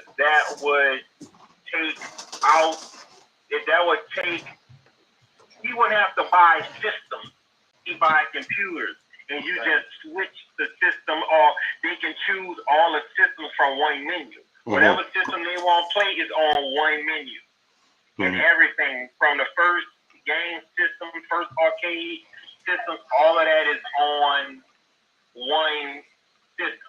And it's running from a computer. So all he has to do is just make sure,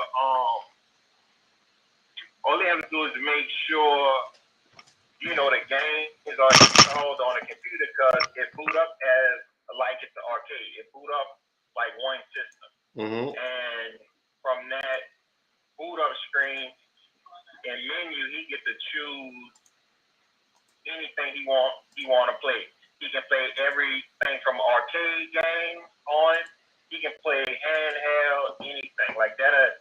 That way he wouldn't have to buy whole consoles and systems, and you use a computer for each room or whatever he's trying to do, and already can connect to each joystick. So that'll like eliminate wires, it'll eliminate different consoles. If they have this in what will make it boom, if it was in like airplanes or like traveling buses or even a train. I mean, I'm just thinking but if you had those, that was exactly what you're saying, like in the back of the seat where you watch the TV, but you could pick games. It's over there, and So just imagine you having a computer with everything on. Like it's everything. I have a PlayStation, couple emulators on my computer, and then the only reason I have those because they're gigabytes. Like they're not gigabytes, megabytes. They're not even a gig, so I can keep them on my computer and stuff like that. Yeah, because I keep all of the emulators. I keep all of the games, the digital games, like the ROMs that have been ripped from the cartridge or the CD. I keep all of those. And plus, I'm I have memberships with those websites to get free games, and any game I want, even before it came out, I used to have games before it even was released in the store.